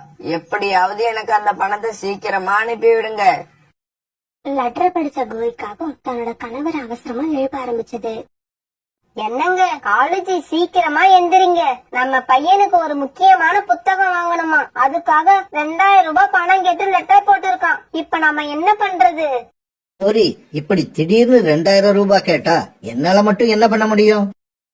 என்ன காலேஜ், நீங்களே இப்படி சொன்னா என்ன அர்த்தம்? ஏதாவது யோசனை பண்ணுங்க. எப்படியாவது என் பையனுக்கு 2000 ரூபாய் பணம் அனுப்பி விடுங்க. கோரி, என்ன பண்றதுன்னு எனக்கும் புரியல. சரி இரு, யாருக்கிட்டயாவது போய் கடன் கேட்டு பாக்குறேன். இப்படி சொன்ன காலுக்காகவும் பிறகு ஜக்குவுக்கு பணம் ரெடி பண்றதுக்காக வீட்டை விட்டு பறந்து போச்சு. இப்படி போன காலுக்காகவும் முதல்ல சோனா குருவி கடையில போய் உட்கார்ந்தது. சோனா, என்னோட பையன் ஜக்கு ஏதோ ஒரு முக்கியமான புத்தகம் வாங்க 2000 ரூபாய் பணம் கேட்டிருக்கான். ஆனா இப்ப என்கிட்ட சுத்தமா பணம் இல்ல. உன்கிட்ட இருந்தா கொடு. என் பையன் படிச்சு முடிச்சு வேலைக்கு சேர்ந்த உடனே அந்த பணத்தை எப்படியாவது திருப்பி கொடுத்துடுறேன். காலண்ணா, என்கிட்ட பணம் இருந்தா நான் 2000 ரூபாய் நானே கொடுத்திருப்பேன். ஆனா என்கிட்ட இப்ப 1000 ரூபாய் தான் இருக்கு. என் பையனுக்கு தான் படிக்க கொடுத்து வைக்கல. ஜக்குவியாவது நல்லபடியா படிக்க சொல்லுங்க. இந்தாங்க, இத வச்சுக்கோங்க. இப்படி சொன்ன சோனா குருவி தான்கிட்ட இருந்த 1000 ரூபாய் பணத்தை காலுக்காகத்துக்கிட்ட கொடுத்தது. பிறகு காலுக்காகவும் தெரிஞ்சவங்க எல்லார்கிட்டயும் போய் பணம் கேட்டு பார்த்தது. காலுக்காக ஜக்குவோட படிப்புன்னு சொன்ன உடனே எல்லா பறவைங்களும் கையில கிடைச்ச பணத்தை கொடுத்தாங்க. ஒரு வழியா காலுக்காகத்துக்கு 2000 ரூபாய் பணம் கிடைச்சிருச்சு. உடனே அந்த பணத்தை எடுத்துக்கிட்டு போஸ்ட் ஆபீஸ் போன காலுக்காகவும் தன்னோட மகன் ஜக்குவுக்கு அந்த பணத்தை அனுப்பி வச்சது. பிங்கி, நீ சொன்னது உண்மைதான். உன்னோட ஐடியா ஒர்க் அவுட் ஆயிடுச்சு. என்ன ஜக்கு சொல்றீங்க? நான் என்ன ஐடியா கொடுத்தேன்? பிங்கி, நீ சொன்ன மாதிரி எனக்கு புத்தகம் வாங்கணும்னு எங்க அம்மாவுக்கு ஒரு லெட்டர் எழுதியிருந்தேன். அது உண்மைன்னு நம்பி எங்க அம்மா எனக்கு 2000 ரூபாய் பணமும் அனுப்பி வச்சுட்டாங்க. அதை கேட்ட பிங்கி ரொம்ப சந்தோஷப்பட்டது. பிறகு அந்த பணத்தை எடுத்துக்கிட்டு ஜக்குவும் பிங்கியும் அந்த நகரத்தையே சுத்தி வந்தாங்க. நினைச்சதை சாப்பிட்டு பார்த்தாங்க. அந்த பணத்தை தங்களுடைய மனம் போனபடி செலவு பண்ணாங்க. பிறகு ஒரு மரத்தடியில வந்து உட்கார்ந்த பிங்கியும் ஜக்குவும் ரொம்ப நேரம் பேசிக்கிட்டு இருந்தாங்க. இவங்க இப்படி பேசிக்கிட்டு இருக்கத பார்த்த பிங்கியோட அப்பா அந்த இடத்துக்கு வந்தாரு. பிங்கி, என்ன இந்த இடத்துல உக்காந்துருக்க? இந்த பையன் யாரு? அப்பா, நான் அடிக்கடி ஜக்குன்னு ஒருத்தரை பத்தி சொல்லுவல்ல, அது இவர்தான். நான் இவரை தான் கல்யாணம் பண்ணிக்க ஆசைப்படுறேன். அப்படியா? நீ சொன்னதை வச்சு ஜக்குங்கிற பையன் பெரிய பணக்காரனா இருப்பான்னு நினைச்சேன். ஆனா இந்த பையனை பார்த்தா அப்படி தெரியல. சார், நான் நல்லா படிக்கிறேன். எனக்கு எப்படியும் நல்ல வேலை கிடைக்கும். அதனால கூடிய சீக்கிரமே நான் பெரிய பணக்காரன் ஆயிடுவேன். உங்க பொண்ணை கண் கலங்காம வச்சு காப்பாத்துவேன். தம்பி, நீ படிக்கிறது, வேலை தேடுறது இதெல்லாம் அடுத்த விஷயம். இந்த நகரத்துல உனக்குன்னு ஒரு சின்ன வீடு இருந்தா போதும். நீ வேலை பார்த்து என் பொண்ணை காப்பாத்துவன்னு எனக்கு உன் மேல நம்பிக்கை வந்துரும். அப்பா, எங்களுக்கு இப்பவே கல்யாணம் பண்ணி வச்சிருங்க. இன்னும் 6 மாசத்துக்குள்ள சின்னதா ஒரு வீட்டை அவர் கண்டிப்பா வாங்குவாரு. அவர்கிட்ட அந்த திறமை இருக்கு. Okay Pinki, okay. உனக்கு ஜக்கு மேல இத சாதிச்சு காட்டுவான்னு நம்பிக்கை இருந்தா எனக்கும் நம்பிக்கை வந்த மாதிரிதான். சரி சரி, நான் நாளைக்கே கல்யாணத்துக்கு ஏற்பாடு பண்றேன். இப்படி சொன்ன பிங்கியோட அப்பா உடனே கல்யாணத்துக்கு ஏற்பாடு பண்ணாரு. கொஞ்ச நாள்லயே ஜக்குவுக்கும் பிங்கிக்கும் 2 ஜோரா கல்யாணம் நடந்தது. கோரி, என்ன ஜக்கு கிட்ட இருந்து கொஞ்ச நாளா கடிதமே வரல?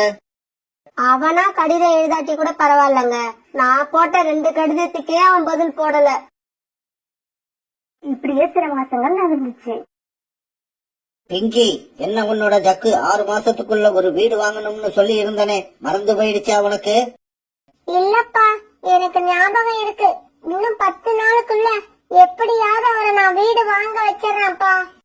பிங்கி, நீ அவனை 6 மாசத்துக்குள்ள வீடு வாங்க வைப்பன்னு சொன்னதாலதான் இந்த கல்யாணத்துக்கு நான் ஒத்துக்கிட்டேன். அதை ஞாபகம் வச்சுக்க. ஜக்கு, நீங்க இன்னைக்கே ஊருக்கு கிளம்புறீங்க. போய் பணம் ரெடி பண்ணி எடுத்துக்கிட்டு வந்து இந்த சிட்டில சின்னதா ஒரு வீடு வாங்குறீங்க. பிங்கி, என்ன சொல்ற நீ? என்னமோ ஐஸ்கிரீம் வாங்குற மாதிரி ரொம்பவும் ஈஸியா சொல்ற. எங்க அப்பா பணத்தை திருடி என்ன படிக்க வச்சது என்னவோ உண்மைதான். அதுக்காக வீடு வாங்குற அளவுக்கெல்லாம் உங்களால பணத்தை திருட முடியாது. ஜக்கு, உங்க காட்டுல உங்க அம்மா அப்பா குடியிருக்கிற வீடு சொந்த வீடு தானே? ஆமா, சொந்த வீடுதான். ஆனா உங்க அப்பா இந்த சிட்டில எல்லாம் சொந்த வீடு வாங்கணும்னு சொல்றாரு. உடனே உங்க காட்டுக்கு கிளம்புங்க. அங்க உள்ள வீட்டை வித்துட்டு பணத்தை எடுத்துக்கிட்டு வாங்க. அந்த பணத்துக்கு ஏத்த மாதிரி நாம ஏதாவது சின்ன வீடா பார்த்து இந்த சிட்டில வாங்கிடலாம். என்னது, வீட்டை விக்கிறதா? அப்புறம் எங்க அம்மா அப்பா என்ன பண்ணுவாங்க? என்ன ஜக்கி இப்படி கேக்குறீங்க? அடுத்தவங்க பணத்தை திருடி பிழைப்பு நடத்துறவங்க எப்படி வேணாலும் சமாளிச்சுக்கிட்டு இருந்துருவாங்க.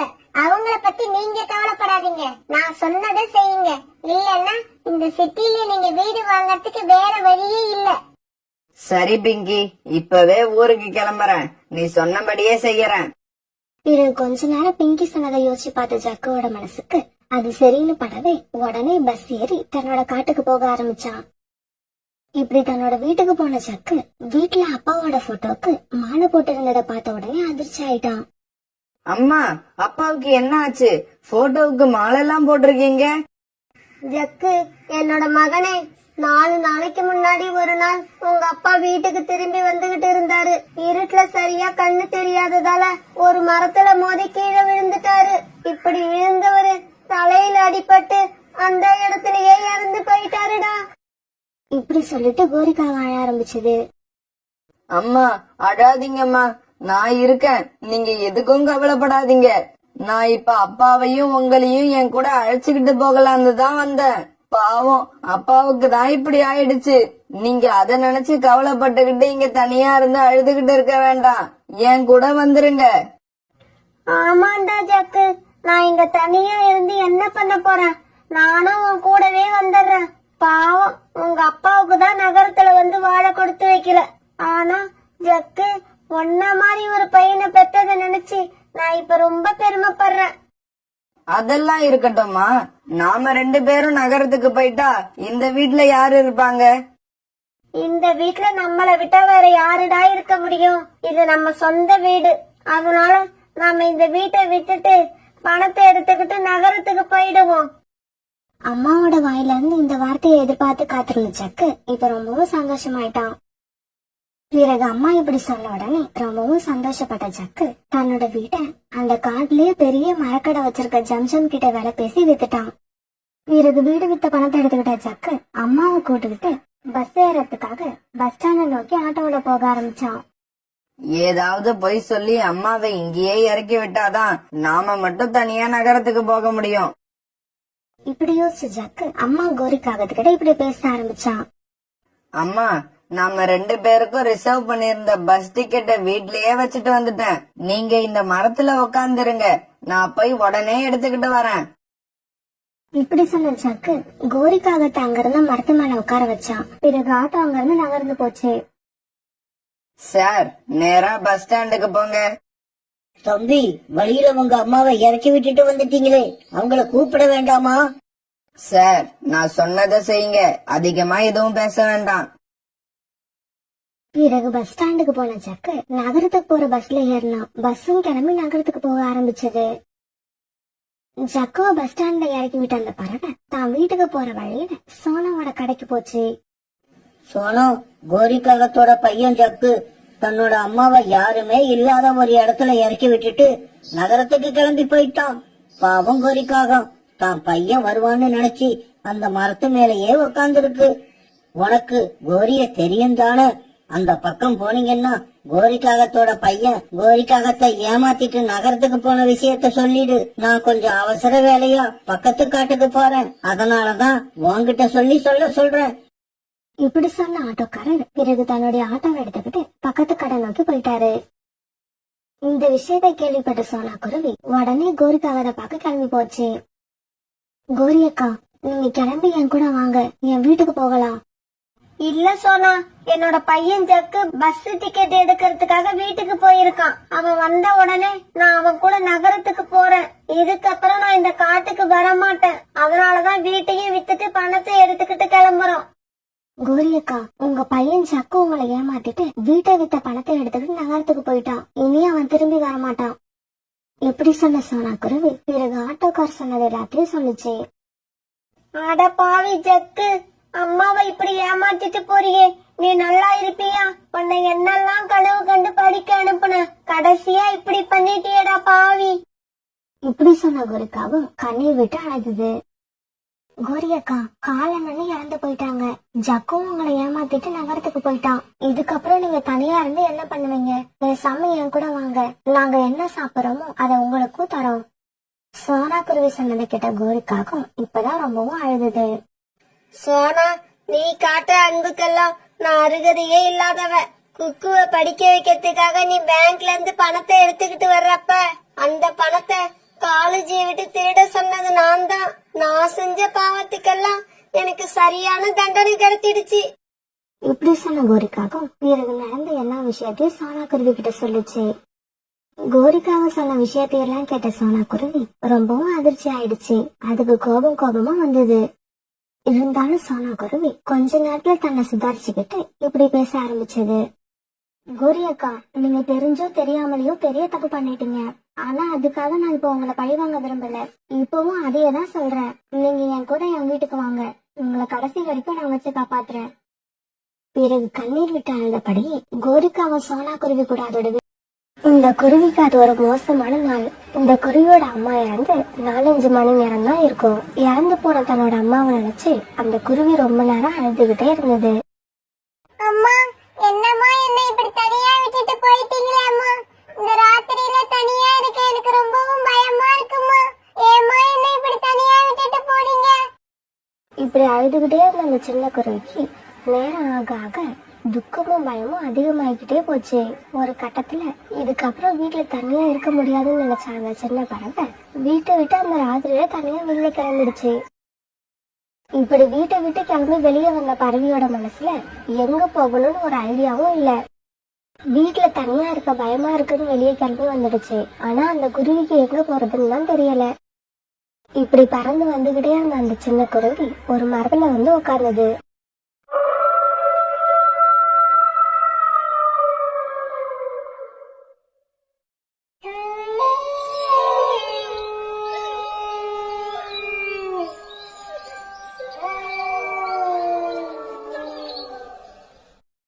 அப்ப தூரத்துல கேட்ட அருகில் ஊழையிடுற சத்தம் அந்த குருவியோட பயத்தை அதிகமாக்கிடுச்சு. நான் வீட்டை விட்டு வெளியில வந்தது தப்புன்னு நினைக்கிறேன். வீட்டுல இருந்ததை விட பயம் ரொம்ப அதிகமாகுது.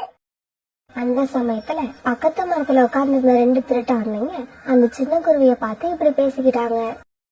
ப்ரோ, அங்க பாரு, ஒரு சின்ன குருவி தனியா உட்கார்ந்து இருக்கு. அப்பாடா, ரொம்ப நல்லதா போச்சு. நான் வேற திருட கிளம்புற அவசரத்துல நைட் சாப்பாடு சாப்பிடாமலேயே வந்துட்டேன். கடவுளா பார்த்துதான் எனக்கு இந்த குருவியை அனுப்பி வச்சிருக்காரு. வா வா, ராத்திரி சாப்பாட முடிச்சிட்டு பொறுமையா போய் வேலைய ஆரம்பிப்போம். இப்படி பேசிக்கிட்டே இருந்த அண்ணங்க 2 பேரும் இப்ப அந்த சின்ன குருவி பக்கத்துல போய் உட்கார்ந்தாங்க. தன்னோட பக்கத்துல வந்து உட்கார்ந்த அந்த 2 ஆண்களையும் அவங்களோட கண்களையும் பார்த்த சின்ன குருவிக்கு பயம் அதிகமாகி உடனே அந்த இடத்த விட்டு பறந்து போக ஆரம்பிச்சது. ஆந்தைங்களும் விடவே இல்லை, அந்த குருவி பின்னாலேயே விரட்டிட்டு போனாங்க. பிறகு வேற வழி இல்லாத அந்த சின்ன குருவி வழியில அந்த ஒரு மரத்துல போய் உட்கார்ந்தது.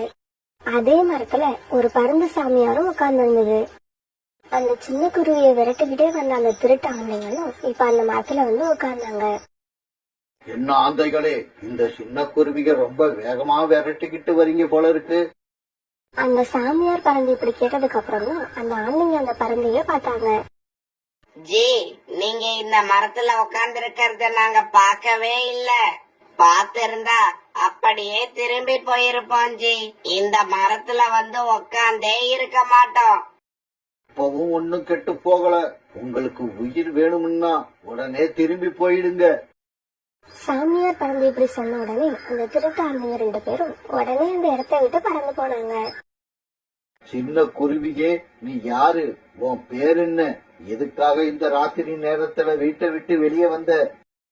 பருந்து அங்கிள், என்னோட பேர் குக்கு. உங்களை பார்க்க சாமியார் மாதிரி இருக்கு. உங்களால எனக்கு ஒன்னும் ஆபத்து வராதே.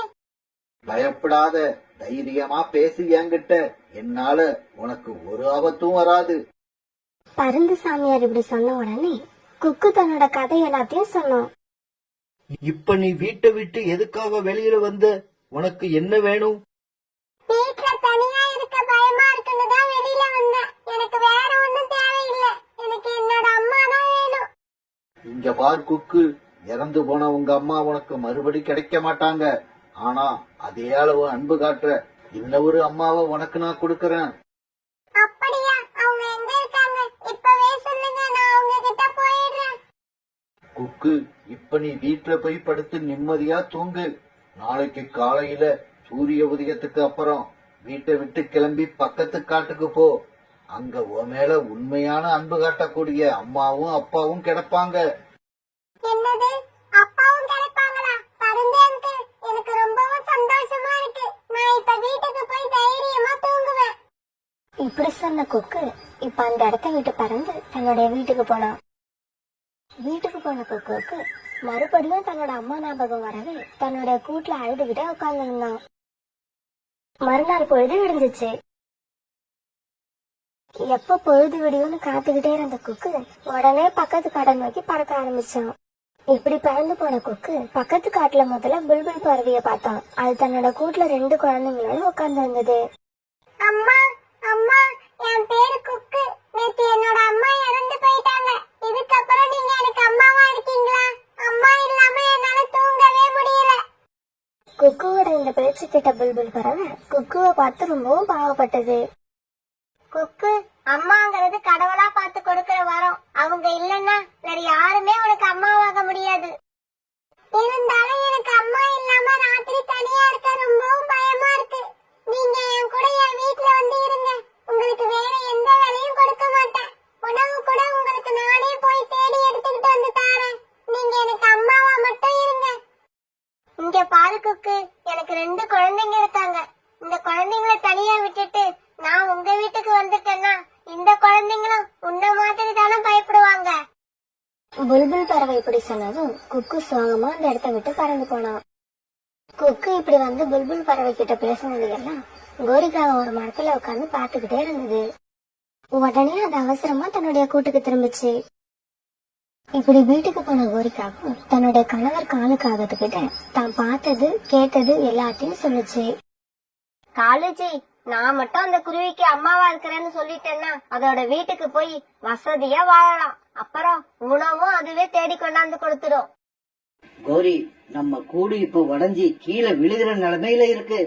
நீ சொல்ற குருவியோட கூடு பக்கத்து காட்டுலதான் இருக்கு. அது ரொம்ப நல்ல வீடு, அழகா இருக்கும். அந்த குருவிக்கு அம்மா மட்டும்தான் தேவையா, இல்ல அப்பாவும் வேணுமா? அப்பாவும் வேணும்னா சொல்லு, நானும் அங்கேயே வந்துடுறேன். காலுஜி, நான் உங்களை விட்டுட்டு தனியாவா போவேன்? நீங்களும் என் கூட வாங்க, நாம 2 பேருமே அங்க போயிடலாம். இப்படி பேசிக்கிட்ட காலுக்காகவும் கோரிக்காகவும் பிறகு குக்குவை தேடி பறந்து போனாங்க. இப்படி போன இவங்க கொஞ்ச நேரத்துல ஒரு அருவிக்கரையில குக்குவை கண்டுபிடிச்சிட்டாங்க. குக்கு அங்க தனியா உட்கார்ந்து அழுதுகிட்டு இருந்தான். யாருமே எனக்கு அம்மாவா இருக்க ஒத்துக்கல. நான் யாரதான் அம்மான்னு கூப்பிடுவேன்? நேத்து ராத்திரி நான் பார்த்த பருந்து அங்கிள் எனக்கு அம்மாவும் அப்பாவும் இந்த காட்டுல இருக்காங்கன்னு சொன்னாரு. ஆனா நான் இன்னும் அப்படி யாரையுமே பார்க்கல. அந்த அங்கிள் சொன்னது உண்மையா இருக்குமா? எனக்கு அம்மா அப்பா கிடைச்சிடுவாங்களா? கிடைச்சிட்டாங்க குக்கு, கிடைச்சிட்டாங்க. உனக்கு அம்மா கிடைச்சிட்டாங்க. இனிமே நான் தான் உன்னோட அம்மா. இனிமே நீ இப்படி கண்ட இடத்துல உட்கார்ந்து அழவே கூடாது. நான் இனிமே உன் கூடவே உன் வீட்லயே இருப்பேன். என் மகன் குக்கு இனிமே எனக்காக உணவு தேடி கொண்டு வருவான். இந்த அம்மா வீட்டுல உட்கார்ந்து சாப்பிட்டுக்கிட்டே இருப்பேன். அம்மா மட்டும்தான் கிடைச்சிருக்காங்க, அப்பா கிடைக்கலன்னு குக்கு வருத்தப்படக்கூடாது. அதுக்காக குக்குவுக்கு அப்பாவா மாறுறதுன்னு நானும் முடிவு பண்ணிட்டேன். என்னது? நீங்க 2 பேரும் சொல்றது உண்மையா? நிஜமாவே எனக்கு அப்பாவும் அம்மாவும் கிடைச்சிட்டாங்களா? நீங்க சொல்றத கேட்க எனக்கு ரொம்பவும் சந்தோஷமா இருக்கு. நல்ல வசதியான வீட்டுல வாழ்ந்துகிட்டு குக்கு தேடி கொண்டு வர உணவை உட்கார்ந்த இடத்துல சாப்பிடலாங்கிற எண்ணத்துல காலுக்காகவும் கோரிக்காகவும் வரவே தெரியாத குக்கு நமக்கு உண்மையிலேயே அம்மா அப்பா கிடைச்சிட்டாங்கிற சந்தோஷத்துல அவங்கள அழைச்சுக்கிட்டு தன்னோட வீட்டுக்கு போனான். காலு, இங்க பாத்தீங்களா இந்த வீட்டுல எவ்வளவு பழங்கள் இருக்குன்னு? டேய் குக்கு, இவ்வளவு பழங்கள் உங்களுக்கு ஏது? இதெல்லாம் யார் கொண்டு வந்து கொடுத்தது? அம்மா, இதெல்லாம் எங்க அம்மா சாகறதுக்கு முன்னாடி மழை காலத்துக்கு தேவைப்படும்னு சேகரிச்சு கொண்டு வந்து பாதுகாப்பா வச்சுட்டாங்க.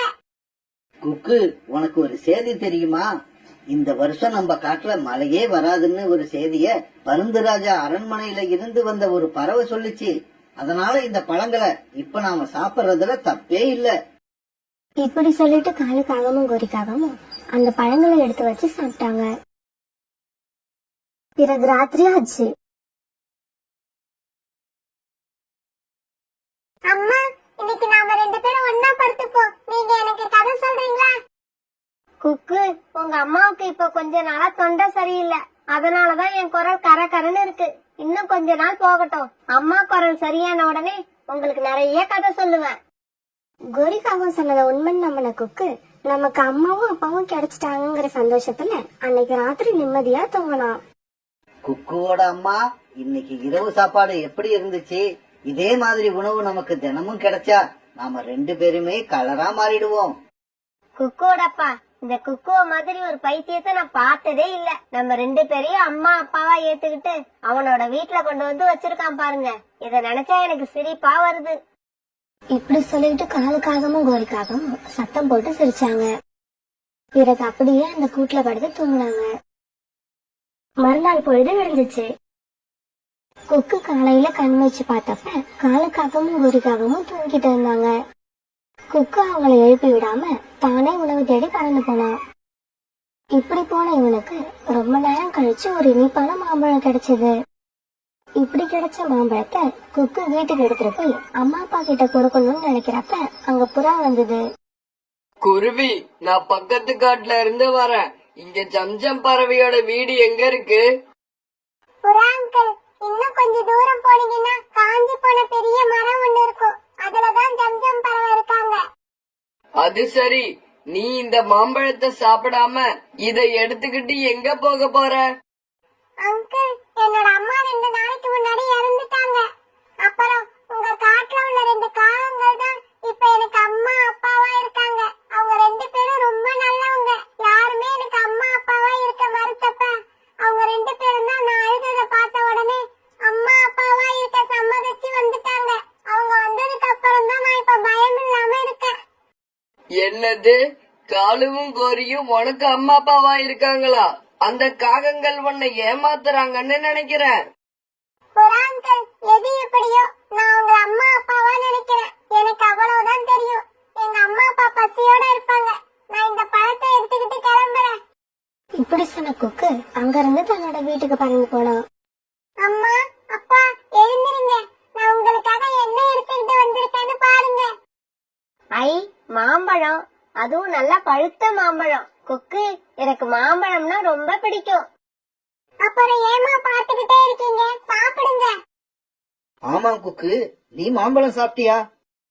கொக்குவுக்கு கிடைச்சது ஒரே ஒரு மாம்பழம் தான். இருந்தாலும் அம்மா அப்பா 2 பேரும் அதை சாப்பிடணுங்கிறதுக்காக தான் சாப்பிட்டதா போய் சொன்னான். எனக்கு 2 மாம்பழம் கிடைச்சது. அதுல நான் ஒண்ணு சாப்பிட்டேன். நீங்க 2 பேரும் இந்த பழத்தை சாப்பிடுங்க. காலேஜி, வாங்க இந்த மாம்பழத்தை சாப்பிடுவோம். இல்ல கோரி, எனக்கு வேண்டாம், நீயே சாப்பிடு. எனக்கு என்னவோ இந்த குக்கு சாப்பிட்டுட்டன்னு பொய் சொல்ற மாதிரி இருக்கு. இவன் முகத்தை பார்த்தா சாப்பிட்ட மாதிரி தெரியல. இப்படியே காலுக்காகவும் கோரிக்காகவும் தினமும் குக்கு தேடிட்டு வர உணவை சாப்பிட்டு காலத்தை ஓட்டிக்கிட்டு இருந்தாங்க. அவங்களுக்கு குக்கு மேல கொஞ்சம் கூட பாசமே இல்ல. அவன் கொண்டு வர உணவுக்காக அவனை அம்மா அப்பான்னு கூப்பிட அனுமதிச்சாங்க, அவ்வளவுதான். இப்படியே சில நாட்கள் நகர்ந்துச்சு. ஒரு நாள் வீட்டுக்குள்ளேயே போர் அடிக்குதுன்னு வெளியில வந்து உட்கார்ந்த காலுக்காகத்தையும் கோரிக்காகத்தையும் புறா பார்த்தது.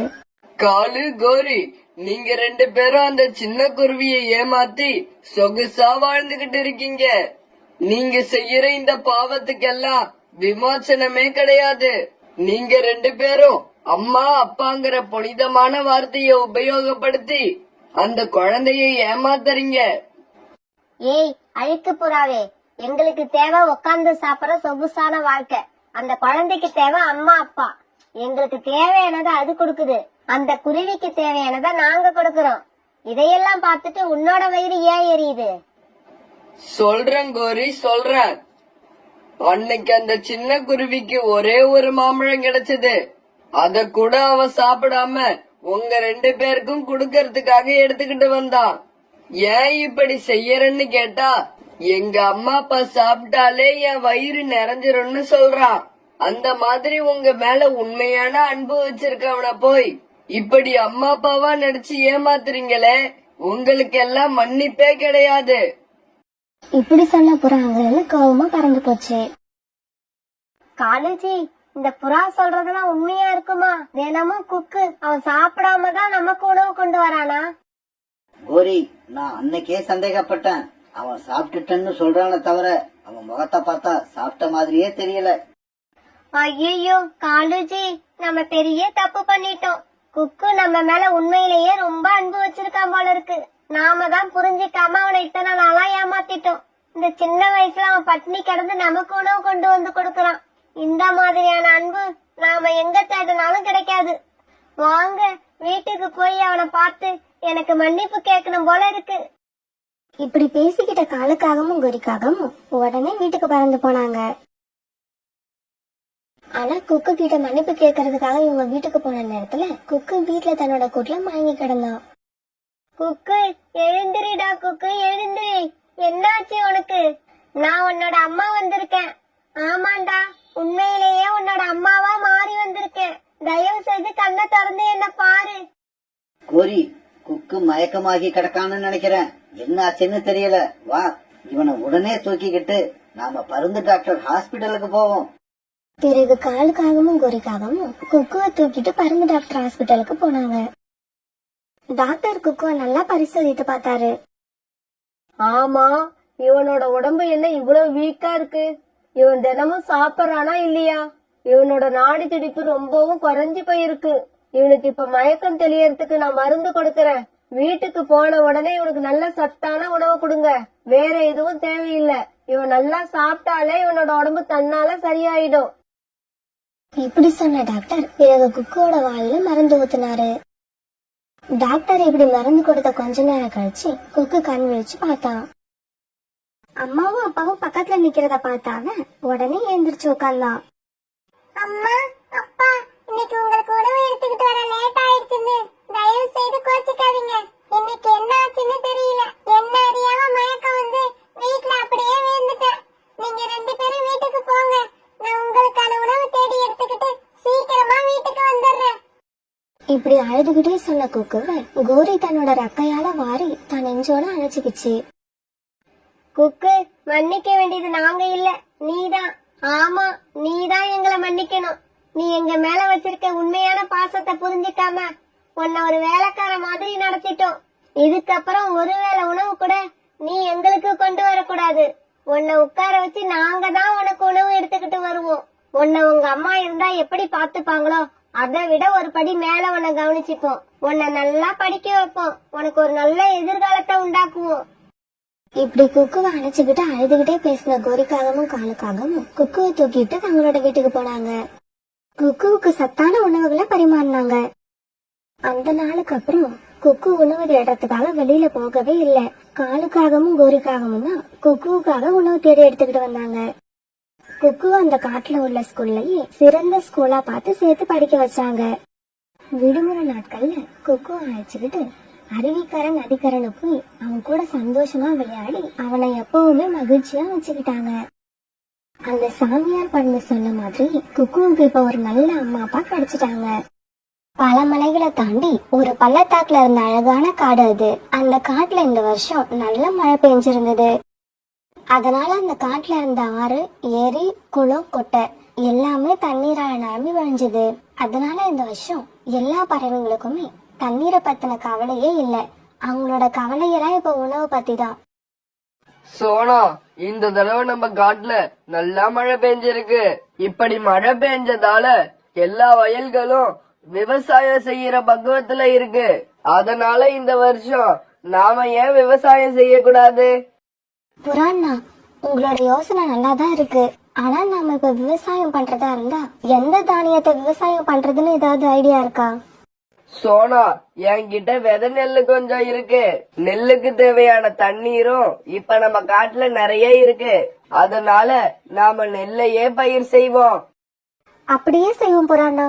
அப்புறம் நம்ம தேவைக்கு போக நெற்பயிர்கள் அதிகமா இருந்தா அவைகளை மூட்டையா கட்டி நம்ம காட்டுல உள்ள மார்க்கெட்ல கொண்டு போய் வியாபாரமும் பண்ணலாம். நமக்கு நல்ல லாபமும் கிடைக்கும். இப்படி பேசிக்கிட்ட சோனா குருவியும் புறாவும் பிறகு காட்டுல இருந்த ஒரு வயல்ல நெல் விவசாயம் பண்ண தேவையான ஏற்பாடுகளை பண்ணாங்க.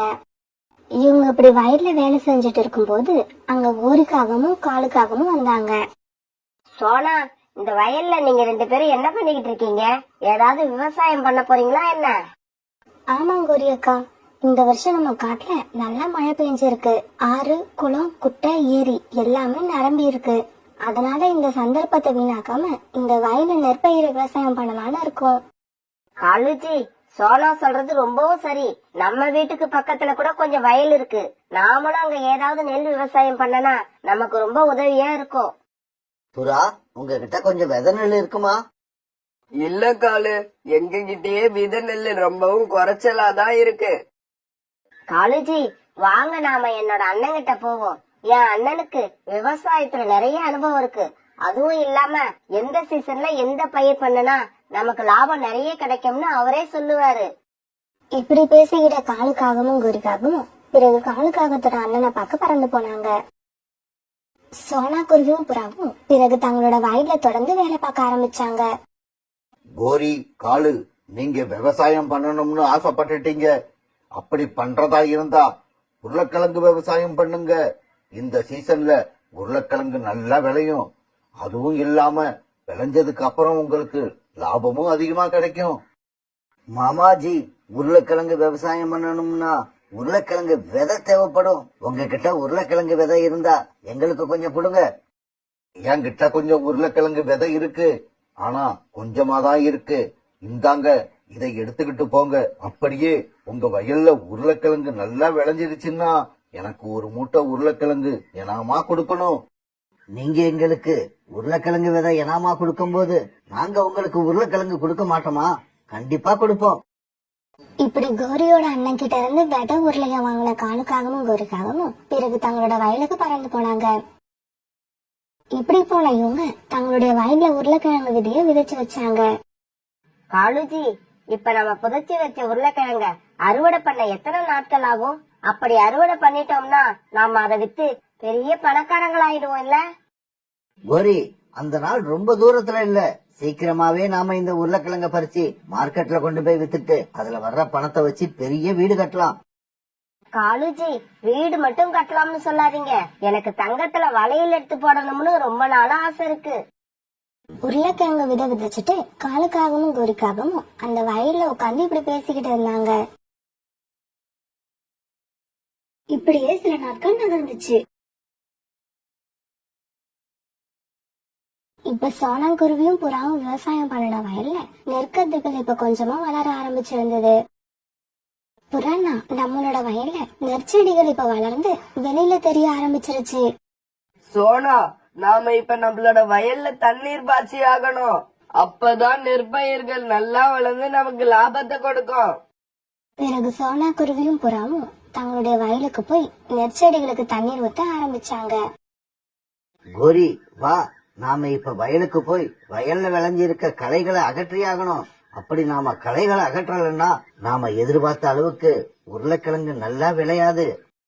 காலுஜி, நம்ம பயிரிட்டு இருக்க உருளைக்கிழங்கு நல்லா விளைஞ்சதுக்கு அப்புறம் நாம அதை வித்து பெரிய பணக்காரங்களாக போறோம். அப்படி பணக்காரங்களாக போற நாம இப்ப போய் வயல்ல வேலை செய்யறது அவ்வளவு நல்லா இருக்காது.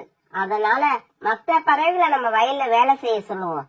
அறுவடை முடிஞ்சு உருளைக்கிழங்க வித்து நம்ம கைக்கு பணம் வந்ததுக்கு அப்புறம் அவங்களுக்கு உண்டான கூலியை கொடுத்துடுவோம்.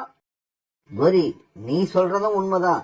சோனா குருவி புறா மாதிரி இந்த வெயில்ல வயல்ல நின்னு வேலை செய்யணுங்கிற அவசியம் நமக்கு கிடையாதுதான். இப்பவே போய் வயல்ல வேலை செய்யற பறவைகள் யாரையாவது அழைச்சுக்கிட்டு வந்து நம்ம வயல்ல விளைஞ்சி இருக்கிற களைகளை எடுக்க சொல்றேன். இப்படி போன காலுக்காகவும் ஒரு இடத்துல ரீட்டாக்கிலையும் புல்புல் பறவையும் இருக்கிறத பார்த்துட்டு அங்க போச்சு. ரீட்டா, புல்புல், எங்க வயல்ல விளைஞ்சிருக்க களைகளை எடுத்து சுத்தம் பண்ற வேலை இருக்கு. உங்கள யாராவது வந்து அந்த வேலையை செய்ய தயாரா இருக்கீங்களா? வேலை செய்யறதுக்கு சம்பளம் எவ்வளவு தருவீங்கன்னு சொல்லுங்க, அப்புறம் நாங்க வந்து வேலை செய்யறோம். இங்க பாருங்க, உங்களுக்கு சம்பளம் தர்றதுக்கு இப்ப என்கிட்ட பணம் கிடையாது. ஆனா உருளைக்கிழங்கு விளைஞ்சதுக்கு அப்புறம் மார்க்கெட்ல கொண்டு போய் வித்துட்டு என் கைக்கு பணம் வந்த உடனே நீங்க செஞ்ச வேலைக்கு நிறைய பணம் சம்பளமா கொடுப்பேன். பிறகு இதுக்கு சம்மதிச்ச ரீட்டாக்கிலையும் புல்புல் பறவையும் காலுக்காக வயல்ல போய் வேலை பார்த்தாங்க. இப்படி போன இவங்க காலுகோரி வயல்ல ஒரு நாள் புறா வேலை பார்த்து வயல்ல இருந்த களைகள் எல்லாத்தையும் எடுத்து வயலை சுத்தம் பண்ணினாங்க. இவங்களை இப்படி வயலை சுத்தம் பண்ண சொல்லிட்டு காலுக்காகவும் கோரிக்காகவும் தங்களுடைய வீட்டுல படுத்து நிம்மதியா தூங்கிட்டு இருந்தாங்க. இப்படி வயல்ல வேலை பார்த்து முடிச்சதுக்கு அப்புறம் ரொம்ப களைச்சு போய் வெளியில வந்த ரீட்டா கிளியையும் புல்புல் பறவையும் சோனா குருவியும் புறாவும் பார்த்தாங்க. ரீட்டா, ஏன் இவ்வளவு களைச்சு போய் வரீங்க? 2 பேரும் இப்படி களைச்சு போய் வர அளவுக்கு அப்படி என்னதான் வேலை பார்த்தீங்க? அதை ஏன் சோனா கேக்குற? காலுக்காகவும் கோரிக்காகவும் தங்களுடைய வயல்ல உருளைக்கிழங்கு பயிர் பண்ணிருக்காங்கல்ல, அந்த வயலை நாங்க 2 பேரும் தான் சுத்தம் பண்ணிட்டு வரோம். அப்படியா? வயலை சுத்தம் பண்றதுக்கு சம்பளமா என்ன வாங்குனீங்க? வேலை பார்த்ததுக்கு இப்ப சம்பளம்னு அந்த காரங்கள் எதுவுமே கொடுக்கல. உருளைக்கிழங்கு அறுவடை செஞ்சதுக்கு அப்புறம் மார்க்கெட்ல வித்து வர பணத்துல தான் எங்களுக்கு சம்பளம் கொடுப்பாங்களாம். காலுக்காகமோ கோரிக்காகமோ ஃப்ராடுங்கிறது உங்களுக்கு எல்லாம் தெரியாதா? அறுவடை ஆனதுக்கு அப்புறம் உருளைக்கிழங்க கொண்டு போய் மார்க்கெட்ல விப்பாங்க. ஆனா உங்களுக்கு சம்பளம் தர மாட்டாங்க. என்ன புறா பண்றது? எந்த வேலையும் கிடைக்கல. சரி, சும்மா இருக்கிறதுக்கு எதையாவது பார்த்து வைப்போன்னு தான் நானும் புல்புல்லும் அந்த வேலைக்கு போனோம். இப்படியே சில நாட்கள் நகர்ந்துச்சு. பிறகு கொஞ்ச நாள் கழிச்சு சோனா குருவியும் புறாவும் வேலை செஞ்ச வயல்ல நெற்பயிர்கள் ரொம்ப அருமையா விளைஞ்சிருந்தது. அவங்க வயல் முழுக்க எங்க பார்த்தாலும் நெற்கதிர்களா காய்ச்சி வச்சது. சோனா, நாம நினைச்ச மாதிரியே நம்ம வயல்ல இந்த முறை விளைச்சல் அமோகமா இருக்கு. இத நாம இன்னைக்கே அறுவடை பண்ணி மார்க்கெட்ல கொண்டு போய் வித்துடலாம். இப்படி பேசிக்கிட்ட சோனா குருவியும் புறாவும் பிறகு தங்களுடைய வயல்ல உள்ள நெல்லையெல்லாம் அறுவடை பண்ணி சாக்கு மூட்டையில கட்டி வச்சாங்க. இப்படி கட்டி வச்ச சாக்கு மூட்டைகளை சோனா குருவியும் புறாவும் மார்க்கெட்டுக்கு எடுத்துட்டு போக போறப்ப கோரியோட அண்ணன் அங்க வந்தாரு. என்ன சோனா, உங்க வயல்ல இந்த தடவை நல்ல விளைச்சல் போல இருக்கு. மாமாஜி, நானும் புறானனும் இந்த வயல்ல எவ்வளவு கஷ்டப்பட்டு வேலை பார்த்தோமோ அந்த உழைப்பை வீண் போகாம இப்ப எல்லாமே நெற்பயிர்களா மாறி இருக்கு. சரி சரி, நீங்க கஷ்டப்பட்டு வேலை செஞ்சீங்க, அதுக்கு ஏத்த மாதிரி நெற்பயிர்களும் அதிகமா விளைஞ்சிருக்கு. இத நானும் ஒத்துக்கிறேன். ஆனா இந்த நெல் மூட்டைகளை மார்க்கெட்ல கொண்டு போய் விக்கிறதுக்கான நேரம் இது இல்ல. இன்னும் ஒரு 3 மாசம் பொறுங்க. நெல்லோட விலை இப்ப விக்கிறத விட இன்னும் அதிகமாகும். அப்புறம் மார்க்கெட்ல கொண்டு போய் நீங்க உங்களோட நெல்லை வித்தீங்கன்னா உங்களுக்கு லாபம் 2 மடங்கா கிடைக்கும். இல்ல மாமாஜி, எங்களுக்கு அப்படிப்பட்ட லாபம் தேவையில்லை. உணவுப் பொருட்களை பதுக்கி வச்சு விக்கணுங்கிற அவசியம் எங்களுக்கு இல்ல. இப்படி சொன்ன சோனா குருவியும் புறாவும் பிறகு தங்களுடைய நெல் மூட்டைகளை எடுத்துக்கிட்டு மார்க்கெட்டை நோக்கி போனாங்க. இப்படி மார்க்கெட்டுக்கு போன சோனா குருவியும் புறாவும் தங்களோட நெல் மூட்டைகளை நல்ல விலைக்கு வித்தாங்க. இந்த சமயத்துல காலுக்காகவும் கோரிக்காகவும் தங்களோட வயல்ல விளைஞ்சிருந்த உருளைக்கிழங்க பூமிக்கு அடியில இருந்து வெளியே எடுத்து குவிச்சு வச்சாங்க. மாமாஜி, நீங்களும் நல்ல சமயத்துல தான் வந்திருக்கீங்க. எங்க கூட மார்க்கெட்டுக்கு வாங்க. இந்த உருளைக்கிழங்க கொண்டு போய் நல்ல விலைக்கு வித்துட்டு வருவோம். அண்ணா, எங்க வயலை பாத்தியா எப்படி விளைஞ்சிருக்குன்னு? இந்த முறை எங்களுக்கு லாபம் ரொம்ப அதிகமா கிடைக்கும்னு நினைக்கிறேன். இங்க பாரு கோரி, வயல்ல மாடு மாதிரி வேலை செஞ்சா மட்டும் பத்தாது. நாம விளைவிச்ச பொருட்களை எப்ப வித்தா லாபம் அதிகமா கிடைக்கும்னு கணக்கு போட தெரிஞ்சிருக்கணும். மாமாஜி, நீங்க என்ன சொல்றீங்க?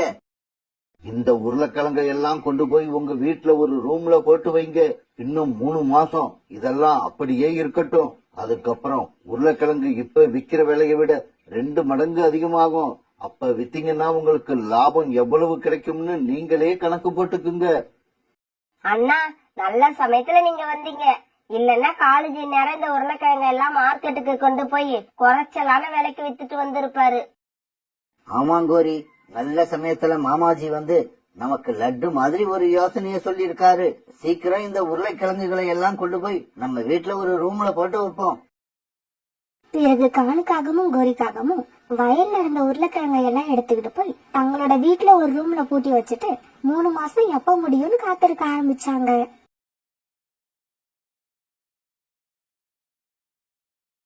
ஒரு நாள் கோரியோட அண்ணன் அவசர அவசரமா காலுக்காக வீட்டுக்கு வந்தாரு. காலு, கோரி, சீக்கிரமா உங்க வீட்டுல உள்ள உருளைக்கிழங்கை எல்லாம் சாக்கு மூட்டையில கட்டி மார்க்கெட்டுக்கு கொண்டு போங்க. இப்ப உருளைக்கிழங்கோட விலை 2 மடங்கு ஏறி இருக்கு. இப்ப கொண்டு போய் உங்களோட உருளைக்கிழங்க மார்க்கெட்ல வித்தீங்கன்னா நீங்க நினைச்சு பார்க்காத அளவுக்கு லாபம் கிடைக்கும். கோரி, நாம பெரிய வீடு கட்ட போறதுக்கான நேரம் வந்துருச்சு. இத மட்டும் சொன்னா எப்படி காலேஜி? எனக்கு வளையல், நெக்லஸ் இதையெல்லாம் வாங்குற காலம் கூட தான் வந்துருச்சு.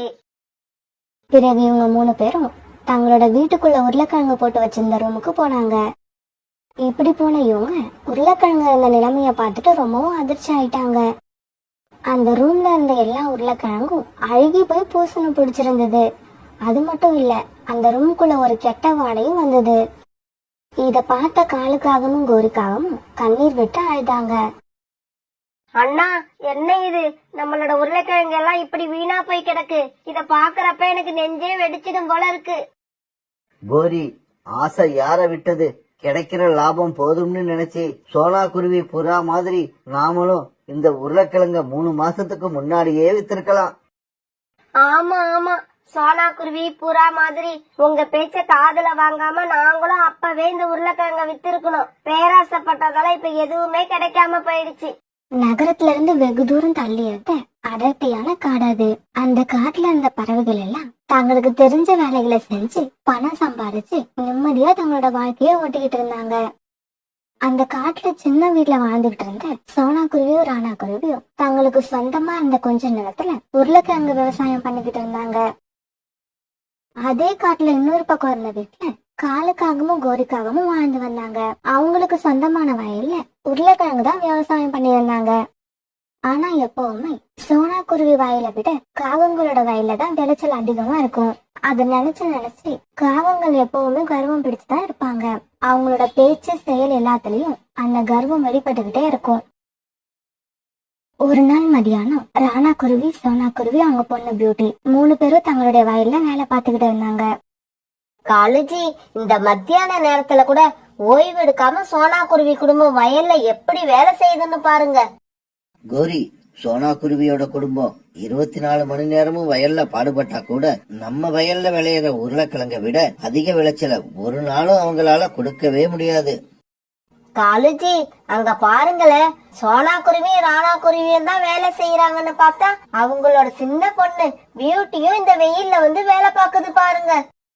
கோரி, இந்த காட்டுல உள்ள எல்லா பறவைகளும் அங்க போய் வேலை பார்த்தாலும் சரி, கடைசியா லாபம் அதிகமா சம்பாதிக்க போறது நாமளாதான் இருப்போம். பியூட்டியோட அப்பா, இன்னைக்கு நம்ம வயல்ல வேலை செஞ்சது போதும்னு நினைக்கிறேன். ஏன்னா இதுக்கப்புறம் நம்ம செய்யறதுக்கு எந்த வேலையும் இல்ல. ஆமா சோனா, நாம வீட்டுக்கு கிளம்பலாம். இன்னும் 2-3 நாள்ல நாம நம்மளோட வயலுக்கு உரம் போட்டாகணும். அதை மட்டும் நாம சரியா செஞ்சுட்டோம்னா அதுக்கப்புறம் நமக்கு வயல்ல அதிகமா வேலை இருக்காது.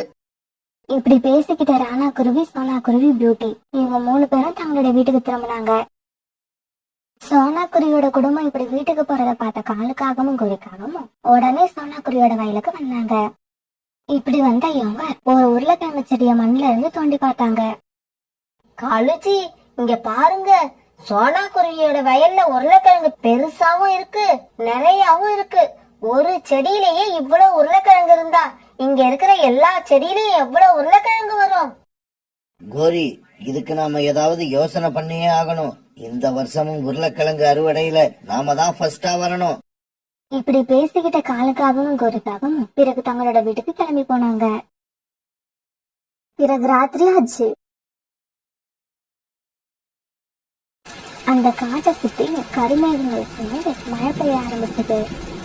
அப்பா, இந்த நேரத்துல மழை பெஞ்சா நம்ம வயல்ல பயிரிட்டு இருக்கிற உருளைக்கிழங்குகளுக்கு நல்லதா கெட்டதா?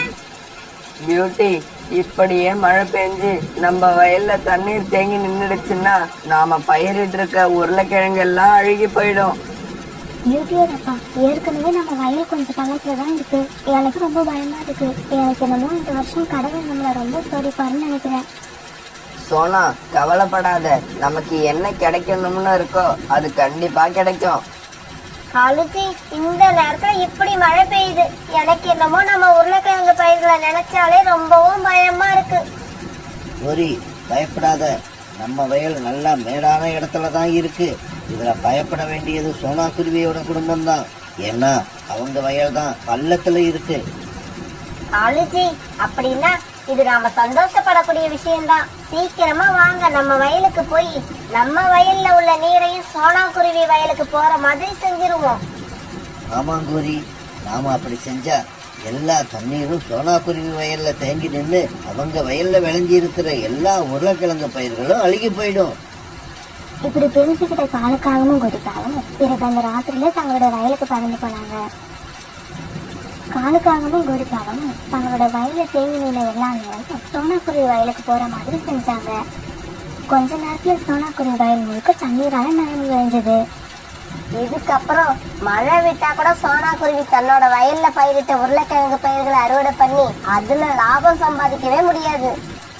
இப்படி பேசிக்கிட்ட காலுக்காகவும் கோரிக்காகவும் பிறகு தங்களோட வீட்டுக்கு பறந்து போனாங்க. மறுநாள் பொழுது விடிஞ்சிச்சு. மறுநாள் காலையில மழை சுத்தமா விட்டு இருந்தது. காலையில தங்களோட வயலுக்கு போன ராணா குருவியும் சோனா குருவியும் தங்களுடைய வயல்ல இருந்த நிலைமைய பார்த்து ரொம்பவும் அதிர்ச்சியானாங்க. அவங்க வயல் முழுக்க தண்ணீரால நிரம்பி விளைஞ்சது. பியூட்டியோட அப்பா, என்ன இது, நம்ம வயல் பூரா தண்ணி தேங்கி நிக்குது. நம்மளோட உருளைக்கிழங்கு பயிர்கள் எல்லாம் இந்நேரம் அழுகி போயிருக்கும். சோனா, மழையும் அவ்வளவு அதிகமா பெய்யல, அப்புறம் எப்படி நம்மளோட வயல்ல இவ்வளவு தண்ணி தேங்கி நிக்குதுன்னு எனக்கு ஒண்ணுமே புரியல. இப்படி பேசிக்கிட்ட ராணா குருவி, சோனா குருவி, பியூட்டி 3 பேரும் அழ ஆரம்பிச்சாங்க. கோரி கோரி, அங்க பாரு, சோனா குருவி மட்டும் இல்ல, அவங்க குடும்பமே அழுதுகிட்டு இருக்கு. காலேஜி, அவங்க வயல்ல நிக்கிற தண்ணீரோட இவங்க 3 பேரோட கண்ணீரும் போய் சேர்ந்தா எப்படி இருக்கும்னு கொஞ்சம் யோசிச்சு பாருங்க. கோரிக்காகம் இப்படி சொல்ல பிறகு 2 காகங்களும் ரொம்ப சந்தோஷமா சிரிச்சாங்க. சோனா குருவியோட வயல்ல இப்படி தண்ணீர் தேங்கி நிக்கிறத கேள்விப்பட்ட புறா, ரீட்டா கிளி, ரோனி குருவி இவங்க எல்லாம் சோனா குருவியோட வயலுக்கு வந்தாங்க. சோனா, உங்க வயல்ல இப்படி நடக்கும்னு நான் நினைச்சு கூட பாக்கல. புறாண்ணா, உங்களுக்கே தெரியும், எங்க குடும்பமே பகல் பூரா இந்த வயல்ல நின்னுதான் வேலை செய்யறோம். எங்களோட உழைப்பெல்லாம் இப்படி வீணா போகும்னு நான் நினைக்கவே இல்ல. புறா, அறுவடைக்கு இன்னும் 2 நாள் தான் இருக்கு. இந்த சமயத்துல இப்படி நடந்ததை என்னால தாங்கிக்கவே முடியல. இப்படி சொன்ன ராணா குருவி அழ ஆரம்பிச்சது. ராணா, சோனாவுக்கு ஆறுதல் சொல்ல வேண்டிய நீயே இப்படி அழுதுகிட்டு இருந்தா உனக்கு யார் ஆறுதல் சொல்றது? ராணா, சோனா, நீங்க 2 பேரும் அழறத விட்டுட்டு அடுத்தது என்ன செய்யலாம்னு யோசிச்சு பாருங்க. ராணா, எனக்கு ஒரு யோசனை வருது. உங்க வயல்ல இப்ப தண்ணீர் நிறைய தேங்கி நிக்குது. இந்த மாதிரி தண்ணீர் தேங்கி நிக்கிற வயல்ல நீங்க நெற்பயிர் பயிரிட்டீங்கன்னா விளைச்சல் ரொம்பவும் நல்லா இருக்கும். என்கிட்ட நெற்பயிரோட நாத்துக்கள் நிறைய இருக்கு. நீங்க அத வாங்கிக்கிட்டு வந்து இப்பவே இந்த வயல்ல நெற்பயிர் விவசாயம் பண்ணுங்க. ஆமா சோனா, புறா சொன்ன மாதிரி நீங்க செஞ்சீங்கன்னா இப்ப ஏற்பட்ட நஷ்டத்தை ஈடுகட்டி அதை விட பல மடங்கு லாபத்தை பார்க்கலாம். இதை கேட்ட ராணா குருவி, சோனா குருவி, பியூட்டி 3 பேருமே ரொம்ப சந்தோஷப்பட்டாங்க. அம்மா, அப்பா, வாங்க உடனே புறா அங்கிள் வீட்டுக்கு போவோம். நெற்பயிர் விதைகளை வாங்கிட்டு வந்து இன்னைக்கு பயிர் செய்ய ஆரம்பிப்போம். பிறகு ராணா குருவி, சோனா குருவி, பியூட்டி இவங்க 3 பேரும் புறா கூட அது வீட்டுக்கு பறந்து போனாங்க. சோனா, இந்த தடவை நீங்க நெற்பயிர்களை விளைய வச்சு அதுல கிடைக்கிற லாபத்தை பாத்தீங்கன்னா அதுக்கப்புறம் உருளைக்கிழங்கு பயிர் செய்வதை மறந்தே போயிடுவீங்க. இப்படி போன இவங்க புறாவோட வயல்ல இருந்து நெற்பயிர் நாத்துக்களை வாங்கிட்டு வந்தாங்க. பிறகு ராணா குருவியோட குடும்பம் அந்த நெற்பயிர் நாத்துக்களை வாங்கிட்டு வந்து தங்களோட வயல்ல நட்டு வச்சாங்க. கோரி, அங்க பாரு, சோனா குருவியோட குடும்பமே வயல்ல இறங்கி என்னவோ பண்ணிக்கிட்டு இருக்காங்க. காலேஜி, சோனா குருவியோட குடும்பம் தேங்கி நிக்கிற தண்ணியில இறங்கி நண்டு பிடிச்சிட்டு இருக்குதுன்னு நினைக்கிறேன். இப்படி சொல்லிட்டு கோரிக்காகவும் காலுக்காகவும் விழுந்து விழுந்து சிரிக்க ஆரம்பிச்சாங்க. இப்படியே சில நாட்கள் நகர்ந்துச்சு. இப்ப சோனா குருவியோட வயல்ல நெற்பயிர்கள் நல்லா விளைஞ்சு வர ஆரம்பிச்சது. இதே சமயத்துல காலுக்காக தன்னோட வயல்ல இருந்த உருளைக்கிழங்கு எல்லாம் அறுவடை பண்ணி மார்க்கெட்டுக்கு கொண்டு போக தயாரானாங்க. இப்படி அறுவடை பண்ண உருளைக்கிழங்கு எல்லாத்தையும் எடுத்துக்கிட்டு காலுக்காகவும் கோரிக்காகவும் தங்களுடைய தள்ளு வண்டியில வச்சு தள்ளிக்கிட்டு மார்க்கெட்டுக்கு கொண்டு போனாங்க. ஆனா பாவம், இவங்க உருளைக்கிழங்கு எடுத்துட்டு போன சமயம் மார்க்கெட்ல நிறைய உருளைக்கிழங்குகள் வந்துகிட்டு இருந்ததால ரொம்பவும் குறைச்சலான விலைக்கு தான் போச்சு. ஜம்ஜம் அண்ணா, நாங்க உருளைக்கிழங்கு எடுத்துட்டு வந்திருக்கோம். இதை என்ன விலைக்கு வாங்கிப்பீங்க? கோரி, இந்த வருஷம் உருளைக்கிழங்கு எங்க பார்த்தாலும் நல்லா விளைஞ்சிருக்கு. அதனால உருளைக்கிழங்கு ரொம்பவும் குறைச்சலான விலைக்கு தான் போகுது. உருளைக்கிழங்கு எனக்கு வேண்டாம், வேற யார்கிட்டயாவது வேணுமான்னு கேட்டு பாருங்க. பிறகு காகங்கள் மார்க்கெட்ல உள்ள எல்லா கடையிலயும் தங்களோட உருளைக்கிழங்கு வாங்கி சொல்லி கேட்டு பார்த்தாங்க. ஆனா இவங்க உருளைக்கிழங்கு யாருமே வாங்கல. பிறகு ஒரு வழியா தங்களோட உருளைக்கிழங்கு ரொம்பவும் குறைச்சலான விலைக்கு வித்துட்டு காலுக்காகவும் கோரிக்காகவும் ரொம்ப சோகமா தங்களோட வீட்டுக்கு திரும்பினாங்க. காலேஜி, நான் இந்த உருளைக்கிழங்க பத்தி என்னென்னவோ கனவு கண்டுகிட்டு இருந்தேன். கடைசியா எதுவுமே நடக்காம போயிடுச்சு. கோரி, நாம உருளைக்கிழங்கு விதை வாங்கின காசு கூட நமக்கு முழுசா வந்து சேராதுன்னு நினைக்கிறேன். இப்படி ஒரு நஷ்டம் நமக்கு வரும்னு நான் நினைச்சு கூட பார்க்கல.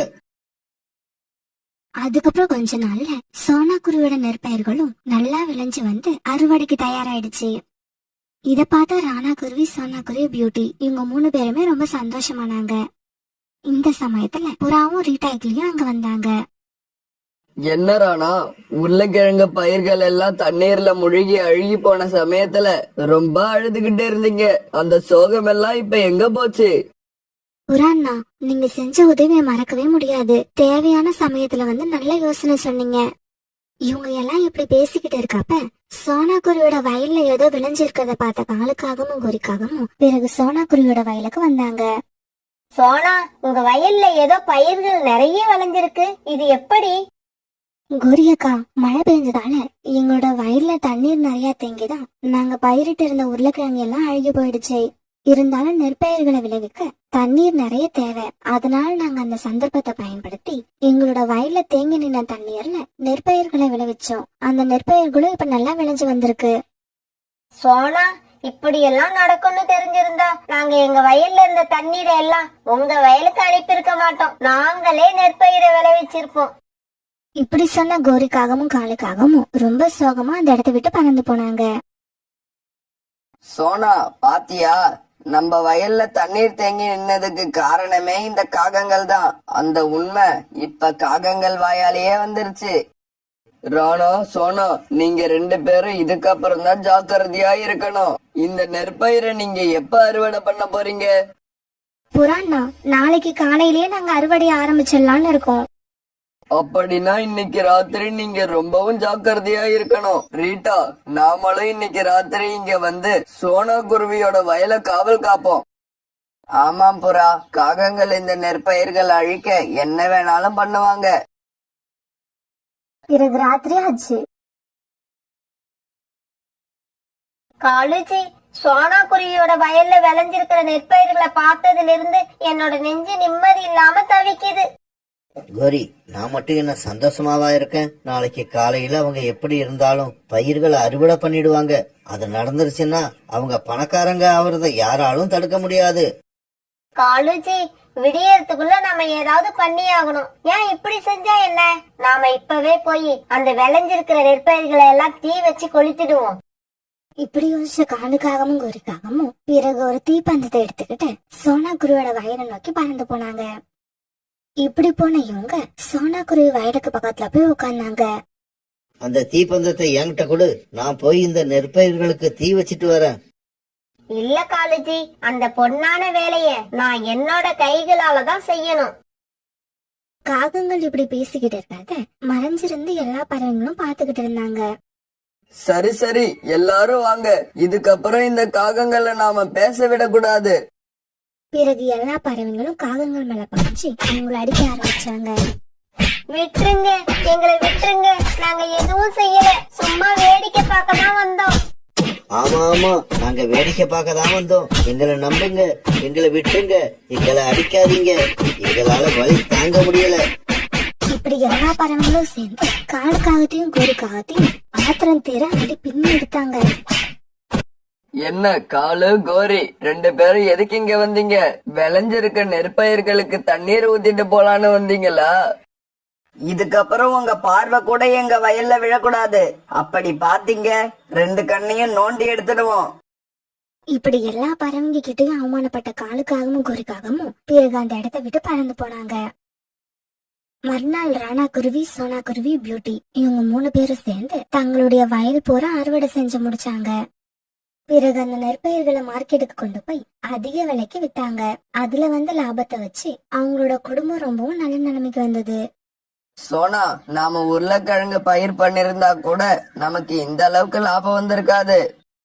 ஆமா பியூட்டியோட அப்பா, லாபம் வந்தது மட்டும் இல்ல, நம்ம இந்த வருஷம் முழுக்க சாப்பிட தானியங்களும் நம்ம கிட்ட இருக்கு.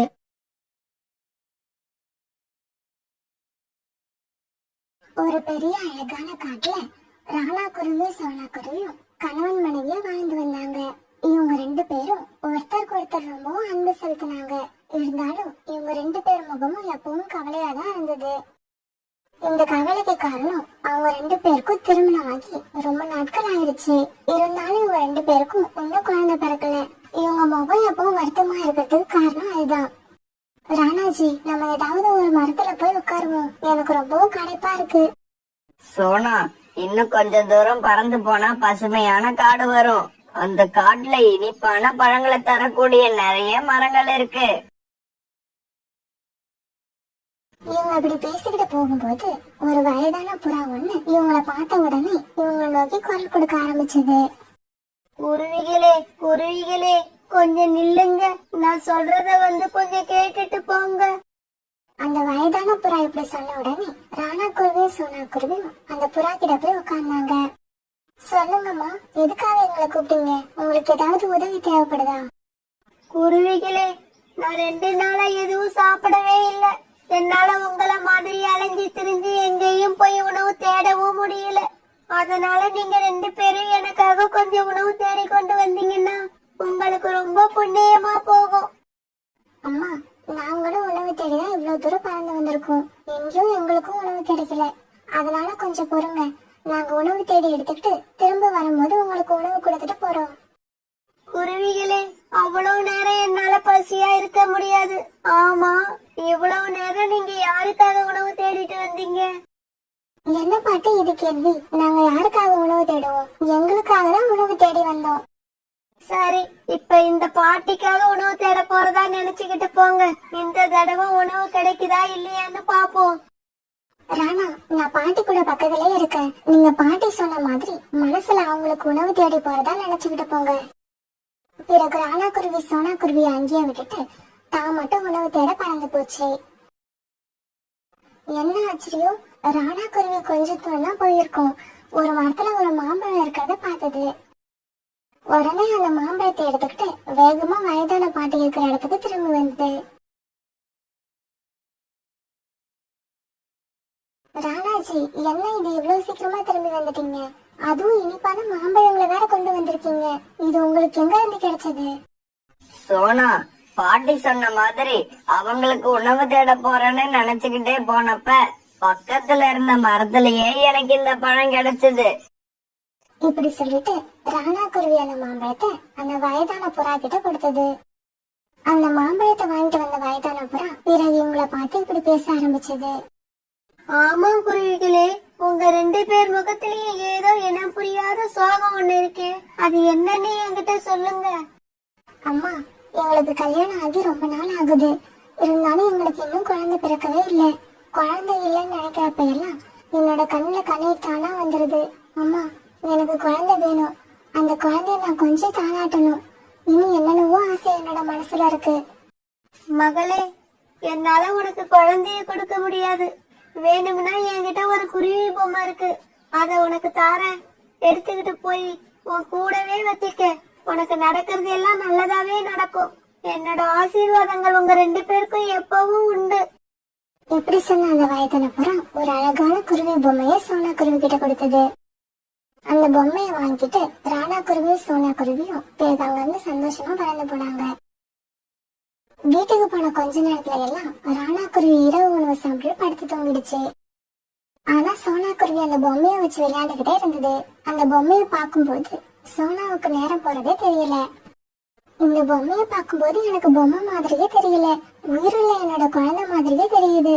பொம்மையே, நீ பொம்மை இல்ல, நீ என்னோட குழந்தை. ஆமா, நீ என்னோட குழந்தைதான். இப்படி பொம்மை கூட பேசிக்கிட்டு இருந்த சோனா குருவி அப்படியே தூங்கி போயிடுச்சு. இப்படியே சில நாட்கள் நகர்ந்துச்சு. ஒரு நாள் காலையில கனவு வச்ச சோனா குருவி தன்னோட பொம்மையை ஒத்து பார்த்துக்கிட்டு இருந்தது. பிறகு கொஞ்ச நேரம் கழிச்சு தன்னோட கணவர் ராணா குருவியை எழுப்பிச்சு. ராணாஜி, கொஞ்சம் சீக்கிரம் எழுந்திரிச்சு இந்த பொம்மைய பாருங்க. எனக்கு என்னமோ இந்த பொம்மை கொஞ்சம் கொஞ்சமா வளர மாதிரி தோணுது. சோனா, நீ அந்த பொம்மைய பொம்மையாவே பார்க்கல, உன்னோட குழந்தை மாதிரி நினைக்கிற. அதனாலதான் உன் கண்ணுக்கு அப்படி தோணுது. இல்ல ராணாஜி, இந்த பொம்மையை நம்ம அந்த பாட்டி அம்மா கிட்ட இருந்து வாங்கினப்ப இருந்ததை விட இப்ப கண்டிப்பா வளர்ந்துருக்கு. பிறகு கொஞ்ச நேரம் ராணா குருவியும் சோனா குருவியும் அந்த பொம்மைய பத்தியே பேசிக்கிட்டு இருந்தாங்க. பிறகு உணவு தேட வெளியில போன ராணா குருவிக்கு அன்னைக்கு பூரா உணவு கிடைக்கல. பிறகு சாயங்காலமா ஒரு இடத்துல கொய்யாப்பழம் ஒண்ணு கீழே வந்து கிடந்த பார்த்தது. இப்படி கொய்யாப்பழம் கிடைச்சதுக்கு கடவுளுக்கு நன்றி சொன்ன ராணா குருவி பிறகு அந்த பழத்தை எடுத்துக்கிட்டு வேகமா வீட்டுக்கு திரும்பி வந்துச்சு. இந்த பொம்மைய பார்க்க சாதாரண பொம்மை மாதிரியே இல்ல. எனக்கு என்னமோ அந்த பொம்மைக்கு உயிர் இருக்கிற மாதிரியே இருக்கு. உயிர் இல்லைன்னா இந்த பொம்மை எப்படி வளர முடியும்? இப்படிப்பட்ட பொம்மையை நான் ரொம்பவும் பாதுகாப்பா வச்சுக்கணும். சோனா குருவி இப்படி தனக்கு தானே பேசிக்கிட்டு இருக்கப்ப ராணா குருவி அந்த கொய்யாப்பழத்தை எடுத்துட்டு வீட்டுக்கு திரும்பி வந்தது. கணவன் மனைவி 2 பேரும் சேர்ந்து அந்த கொய்யாப்பழத்தை சாப்பிட்டாங்க. இரவு உணவு முடிச்ச இவங்க அப்படியே தங்களோட கூடுகள்ல படுத்து தூங்கவும் ஆரம்பிச்சாங்க. அந்த சமயத்துல ஏதோ ஒரு பறவை ஆபத்துல மாட்டிக்கிட்டு காப்பாத்து சொல்லி குரல் கொடுக்கற மாதிரி இருந்தது. அந்த குரலை கேட்ட ராணா குருவி சோனா குருவி இவங்க 2 பேருமே எழுந்திரிச்சு உட்கார்ந்தாங்க. காப்பாத்துங்க, என்ன காப்பாத்துங்க, இந்த மரக்கிளைய தூக்கி என்ன காப்பாத்துங்க, நான் கத்துறதை யாராவது கேக்குறீங்களா இல்லையா? ராணாஜி, யாரோ ஆபத்துல மாட்டிருக்காங்கன்னு நினைக்கிறேன். சீக்கிரம் போய் யாருன்னு பாருங்க, அவங்களுக்கு உதவி செய்யுங்க. இதோ இப்பவே போறேன் சோனா, போய் யாருன்னு பாக்குறேன்.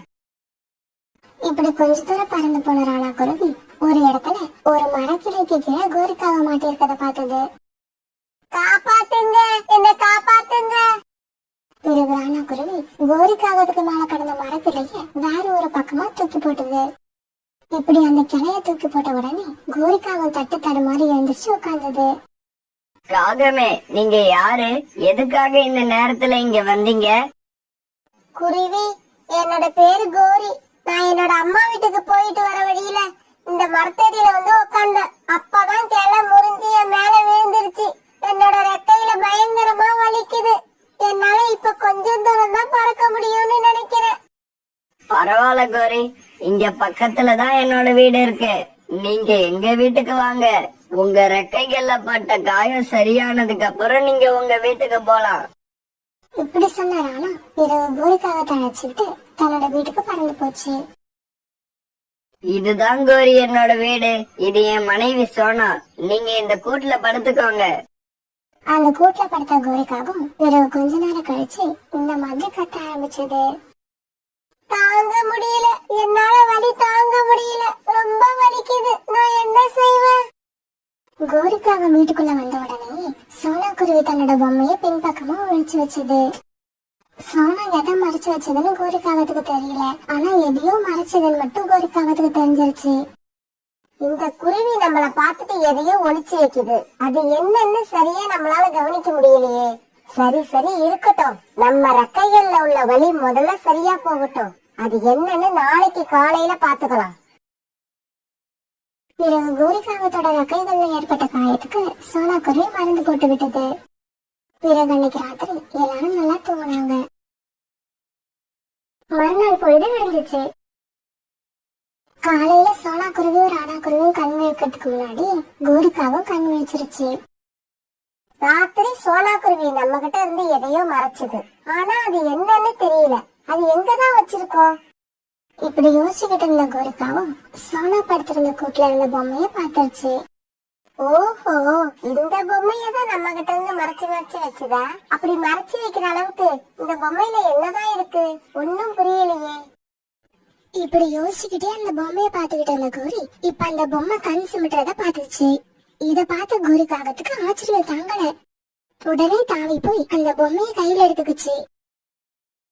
என்ன இது, இந்த பொம்மை கண் சிமிட்டுது? ஆச்சரியமா இருக்கு. இப்படி ஒரு பொம்மையை இது வரைக்கும் நான் பார்த்ததே இல்ல. கோரியோட சத்தத்தை கேட்ட ராணா குருவி சோனா குருவி இவங்க 2 பேருமே இப்ப கண் வச்சு எந்திரிச்சிட்டாங்க. கோரிக்காவும் கையில தன்னோட பொம்மை இருக்கிறத பார்த்த உடனே ரொம்பவும் கோபமான சோனா குருவி அந்த பொம்மைய தான் பக்கம் எடுத்துக்கிச்சு. யார கேட்டுக்கிட்டு இந்த பொம்மைய நீங்க கையில எடுத்தீங்க? போங்க வெளியில. இதுக்கப்புறம் நீங்க இந்த வீட்டுல இருக்க கூடாது. சோனா இந்த அளவுக்கு கோவப்படுதுன்னா இந்த பொம்மையில ஏதோ ஒரு ரகசியம் இருக்கணும். ஏதாவது பிளான் பண்ணி இந்த பொம்மையை எடுக்காம நம்ம இங்க இருந்து போகவே கூடாது. இப்படி பிளான் பண்ணட கோரிக்காவும் தன்னோட ரெக்கைகள்ல இன்னும் வலி இருக்கிற மாதிரி நடிக்க ஆரம்பிச்சது. ஏன் சோனா என் மேல இந்த அளவுக்கு கோவப்படுற? பொம்மை பார்க்க அழகா இருந்துச்சுன்னு கையில எடுத்து பார்த்தேன். இது ஒரு தப்பா? அதுவும் இல்லாம என்னோட ரெக்கைகள்ல இன்னும் வலி அதிகமா இருக்கு. என்னால சரியா பறக்க கூட முடியாது. இந்த சமயத்துல என்ன வீட்டை விட்டு வெளியே போன்னு சொல்ல உனக்கு எப்படிதான் போன ராணா குருவி கோரிக்காகத்துக்கு சப்போர்ட் பண்ணி பேச ஆரம்பிச்சது. ஆமா சோனா, ரொம்ப அழகா இருக்கேன்னு கையில எடுத்து பாத்திருக்காங்க. வேற ஒண்ணும் இல்ல, அவங்க ரெக்கைகள் சரியாகிற வரைக்கும் வீட்டுல இருக்க அனுமதிப்போம். இதுக்கு போய் நீ இவ்வளவு கோவப்படுறது தப்பு. ராணா இப்படி சொன்ன உடனே சோனாவும் மௌனமா இருக்க கோரிக்காவை மறுபடியும் தன்னோட கூட்டுல வந்து படுத்துடுச்சு. இப்படி வந்து படுத்த கோரிக்காகும் அந்த பொம்மையை எப்படி தூக்கிட்டு போறதுன்னு யோசனை பண்ணிக்கிட்டே இருந்தது. கொஞ்ச நேரம் கழிச்சு ராணா குருவி உணவு தேட வெளியில கிளம்பிச்சு. ராணாஜி, உணவு தேடிட்டு சீக்கிரமா வந்துருங்க, எனக்கு என்னமோ இன்னைக்கு மனசு சரியில்லை. கவலைப்படாத சோனா, தைரியமா இரு. உனக்கு துணைக்குதான் வீட்டுல கோரி இருக்காங்களே, அப்புறம் நான் கூட சீக்கிரமா திரும்பி வர முயற்சி பண்றேன். இப்படி சொன்ன ராணா குருவி வீட்டு விட்டு பறந்து போச்சு. பிறகு பொம்மையை தூக்கிட்டு கொஞ்ச நேரம் அப்படியும் இப்படியும் சுத்திக்கிட்டு இருந்த சோனா குருவி தூக்கம் வர மாதிரி இருக்கவே பொம்மையை தன் நெஞ்சோட அணைச்சுக்கிட்டு தன்னோட கூட்டில வந்து படுத்துடுச்சு. தூங்குறாப்புல நடிச்சுக்கிட்டு இருந்த கோரிக்காகவும் அப்பப்ப கண் விழிச்சு சோனா குருவி என்ன பண்ணுதுன்னு நோட் பண்ணிக்கிட்டே இருந்தது. இப்படி படுத்த சோனா குருவி நல்லா தூங்கிடுச்சு. இந்த சந்தர்ப்பத்துக்காக காத்திருந்த கோரிக்காகவும் மெதுவா கூட்டுல இருந்து எழுந்து உட்கார்ந்து சோனா குருவியை கூப்பிட்டு பார்த்தது. சோனா, சோனா. கோரிக்காவை இப்படி சத்தம் கொடுத்தும் சோனா குருவி எழுந்திருக்கவே இல்லை. இதனால கோரிக்காவை மெதுவா தாவி தாவி சோனா குருவி கூட்டுக்கு பக்கத்துல போச்சு. இப்படி போன கோரிக்காவும் சோனா குருவி நெஞ்சு மேல இருந்த பொம்மையை தூக்கிக்கிச்சு. பிறகு கோரிக்காவும் சோனா குருவி வீட்டை விட்டு வெளியில பறந்து போச்சு. எதிர்பாராத விதமா அந்த நேரத்துல ராணா குருவி உணவு தேடி எடுத்துக்கிட்டு வீட்டுக்குள்ள வர கோரிக்காகவும் ராணா குருவியும் நேருக்கு நேர் மோதி கீழே விழுந்துட்டாங்க. இந்த சத்தத்துல சோனா குருவி எந்திரிச்சிச்சு. இந்த சமயத்துல அந்த குருவி பொம்மை கோரிக்காகத்தோட ரெக்கைக்குள்ள இருக்கிறத சோனா குருவி ராணா குருவி ரெண்டு பேருமே பார்த்துட்டாங்க. அவங்களுக்கு வந்த கோபத்துல கோரிக்காகத்தை அடிக்கடி எடுத்துட்டாங்க. அடிக்காதீங்க, தயவு செய்து அடிக்காதீங்க, என்ன விட்டுருங்க. நான் இனிமே இந்த பக்கமே வர மாட்டேன், என்ன உயிரோட விட்டுருங்க. கோரி அக்கா, உயிருக்கு போராடிக்கிட்டே இருந்த உங்களை காப்பாத்தி வீட்டுக்கு கொண்டு வந்து வச்சா எங்க வீட்லயே இப்படி பேட்ட பாக்குறீங்க, உங்களுக்கு எல்லாம் மனசாட்சி இல்லையா? சோனா, இப்படி திருடுறது தப்புன்னு எனக்கும் தெரியுது. இருந்தாலும் அந்த பொம்மை கண் சிமிட்டுச்சு, அத நான் பார்த்தேன். அதனாலதான் ஆச்சரியப்பட்டு அந்த பொம்மையை திருடுறதுக்கு முயற்சி பண்ணினேன். என்னது, இந்த பொம்மை கண் சிமிட்டுச்சா? ஆமா, அந்த பொம்மை கண் சிமிட்டுச்சு, நான் பார்த்தேன். அது சாதாரண பொம்மை இல்ல. இப்படி சொல்லிட்டு அடி வாங்கின கோரி அழுதுகிட்டே இந்த இடத்தை விட்டு கிளம்பி போச்சு. பிறகு ரொம்ப நேரத்துக்கு ராணா குருவியும் சோனா குருவியும் கோரி செஞ்ச காரியத்தை பத்தியே பேசிக்கிட்டு இருந்தாங்க. ராணாஜி, அந்த கோரி இந்த பொம்மை கண் சிமிட்டுச்சு அப்படின்னு சொல்றது ஆச்சரியமா இல்ல? இந்த பொம்மை கண் சிமிட்டு நீங்க பாத்திருக்கீங்களா? இல்ல சோனா, நான் பார்த்தது இல்ல. இந்த பொம்மை கண் சிமிட்டுற மாதிரி அந்த கோரி கற்பனை பண்ணிருக்கும்னு நினைக்கிறேன். அப்படிதான் இருக்கும் ராணாஜி. ஏன்னா எல்லாரையும் விட நான் தான் இந்த பொம்மையை அதிக நேரம் பாத்துக்கிட்டே இருக்கேன். ஆனா இந்த பொம்மை கண் சிமிட்டி நானே இது வரைக்கும் ஒரு தடவை கூட பார்த்ததே இல்ல. இப்படி பேசிக்கிட்டே இருந்த ராணா குருவியும் சோனா குருவியும் பிறகு தங்களோட கூட்டுல படுத்து தூங்க ஆரம்பிச்சாங்க. இவங்க இப்படி படுத்து கொஞ்ச நேரம் தான் இருக்கும். யாரோ கூப்பிடுற மாதிரி சத்தம் கேட்ட சோனா குருவி மெதுவா கண் விழிச்சு பார்த்தது. அம்மானு யாரோ கூப்பிடுற சத்தத்தை கேட்ட சோனா குருவி அவசரமா எழுந்து தன்னுடைய கூட்டுல உட்கார்ந்தது. என்ன ஆச்சரியம், அந்த பொம்மைக்கு உயிர் வந்து இப்ப குருவியா மாறி இருந்தது. அந்த குருவிதான் சோனாவை பார்த்து அம்மா அம்மான்னு கூப்பிட்டுக்கிட்டே இருந்தது. இத பார்த்த சோனா குருவிக்கு ஆச்சரியம் ஒரு பக்கம், ஆனந்தம் ஒரு பக்கம். உடனே தாவி ஓடி போய் அந்த குருவியை தூக்கி தன்னோட நெஞ்சோட அணைச்சுக்கிச்சு. என்னங்க, இங்க பாருங்க நம்ம குழந்தைய. பொம்மைய போய் குழந்தை மாதிரி பாக்குறேன்னு சொல்வீங்கல்ல, இப்ப அந்த பொம்மை உண்மையிலேயே நம்மளோட குழந்தையாயிடுச்சு. இத பார்த்த ராணாவுக்கும் ரொம்ப சந்தோஷமா இருந்தது. அதுக்கப்புறம் அந்த வீட்டுல ராணா குருவியும் சோனா குருவியும் தங்களோட குழந்தை கூட ரொம்ப சந்தோஷமா தங்களோட காலத்தை கழிச்சாங்க.